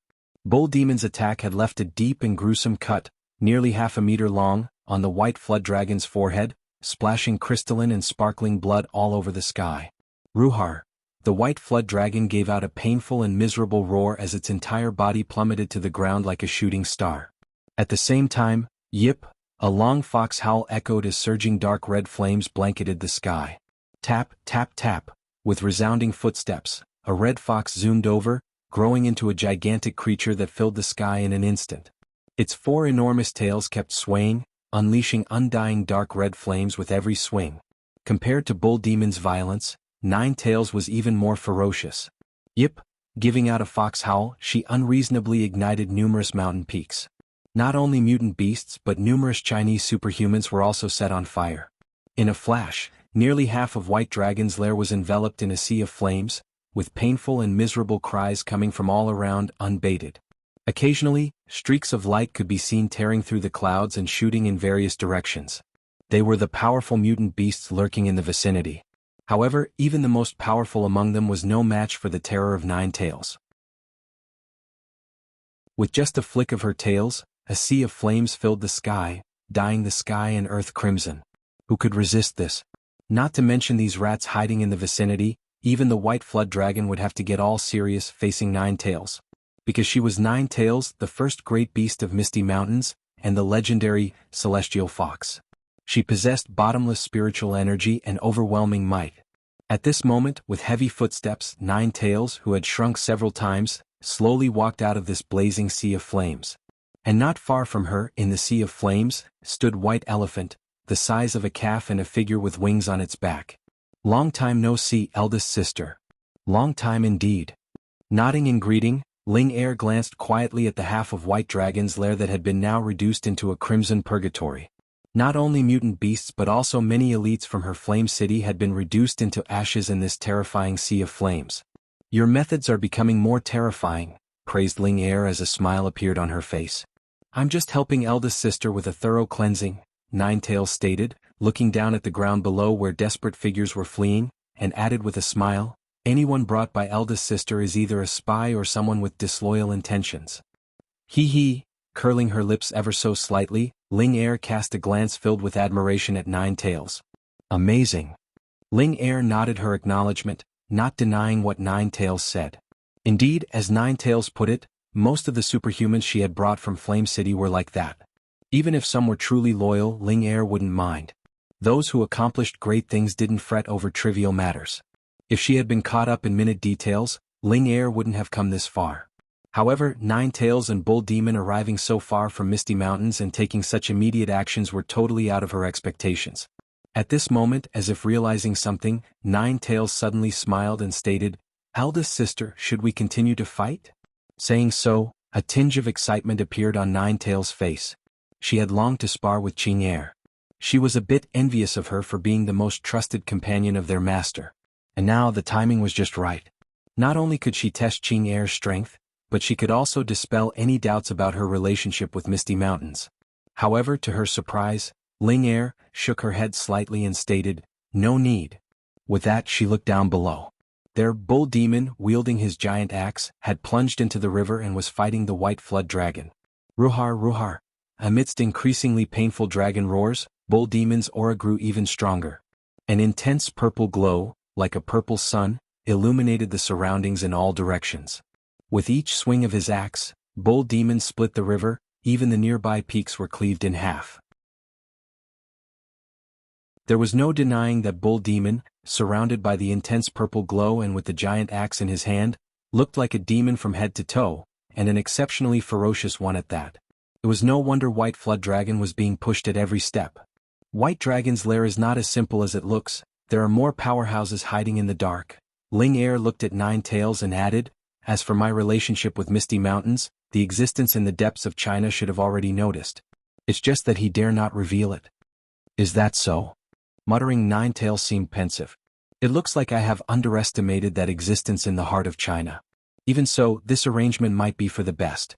At least now, I can assist the eldest sister without reservation." With this thought, Nine Tails' gaze became focused. The next moment, with dark red flames igniting in her eyes, The half of White Dragon's lair that had already been enveloped in the sea of flames suddenly shook violently with a thunderous clap. Amidst continuous fox howls, the dark red flames converged and intertwined, taking the shape of giant flame foxes one after another, much to the astonishment of countless mutant beasts and humans. Kill! As Ninetales shouted and her spiritual energy surged, countless flame foxes leaped out of the dark red sea of flames, rushing towards various mutant beasts and even some humans.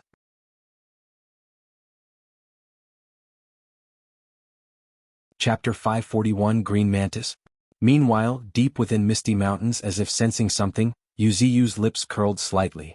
They've already started fighting, Yuziu murmured to himself, and his gaze narrowed slightly, sensing the scorching aura radiating in the distance. Truly worthy of the name Ninetales. Her strength is unquestionable. Among the mutant beasts of Misty Mountains, Ninetales could definitely be ranked in the top 3. As for whether she could dominate Misty Mountains if he was out of the picture, Yuziu was uncertain. After all, the confrontations between the mutant beasts of Misty Mountains were really rare. Moreover, there were a few characters like Sarcosuchus and Brewmaster, who were inconspicuous but had been growing increasingly mysterious and unfathomable. Nevertheless, the one thing that could be certain was that there were very few mutant beasts on this continent that could contend with Ninetales. Even those few deeply hidden old monsters would find it difficult to truly defeat the current Ninetales, who basically had endless spiritual energy. However, just at this moment, as if noticing something, Yuziu's gaze sharpened. In a moment, a fist-sized mantis entered his sight. The small mantis looked quite exquisite. Its pair of scythe-like front legs raised high gleamed with an indescribable sharpness. Green Mantis was a mutant beast that had followed Yuziu very early on. He was best at instantaneous outburst, and was capable of erupting with astonishing speed in an instant. Be that as it may, as talented as Green Mantis was, his talent couldn't measure up to the other mutant beasts with far superior talents. Even with Yuziu's guidance, he had only reached the peak of Tier 2. Master, calling out, a flash of green streaked across the air as the little mantis flew to Yuziu. What is it? While asking, Yuziu's rootlets shot out from the ground, weaving into a humanoid figure. Yuziu was still quite cordial to these mutant beasts who had followed him early on. Even if their innate talents were lacking compared to others, Yuziu wouldn't treat them unfairly. At least, creatures like them could directly come to see Yuziu without going through many procedures, unlike other mutant beasts who needed approval from figures like Aurora before they had the chance to meet Yuziu. With a hint of hesitation, Green Mantis looked at the figure that had manifested not far away, his gaze flickering. But after a moment, Green Mantis seemed to have made a decision. He gritted his teeth and spoke sincerely, "Master, I want to become stronger, much stronger. But my talent is not enough, even after practicing so much until now. I've only managed to reach the peak of Tier 2. Master, please, I beg you. Please show me a clear path." With a bitterness in his voice, this little creature, who had always been somewhat proud, bowed down like a human on the ground.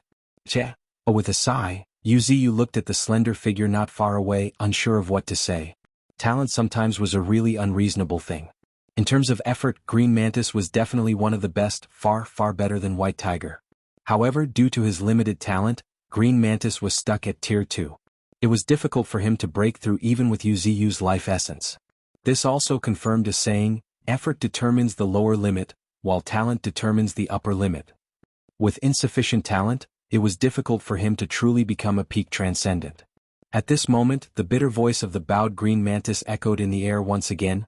"Master, I heard that Fifth Brother has already become a Tier 3 transcendent on another continent and now rules over that land. And not long ago my partner, Snow Leopard, also advanced into Tier 3. Whereas I, thus stopped at Tier 2 because of my so-called talent." After calmly listening to his plight, Yuziu also looked at this little creature with pity. Originally, it was his defeat against Golden Ant that led him to join Misty Mountains. It was because of his exceptional speed that Snow Leopard had been teamed up with him. These two had become a well-known assassin duo in Misty Mountains. But now, it was clear that Snow Leopard's breakthrough had shattered the last bit of pride in Green Mantis's heart. In utter helplessness, he chose to come to Yuziu. "The reason you find it difficult to break through is indeed limited by your talent." This simple verdict plunged the Green Mantis into despair, and his face turned pale. Faintly, one could even see his body trembling. Talent? Indeed, it's all about talent. Compared to the many talented mutant beasts in Misty Mountains, my talent is not even worth mentioning.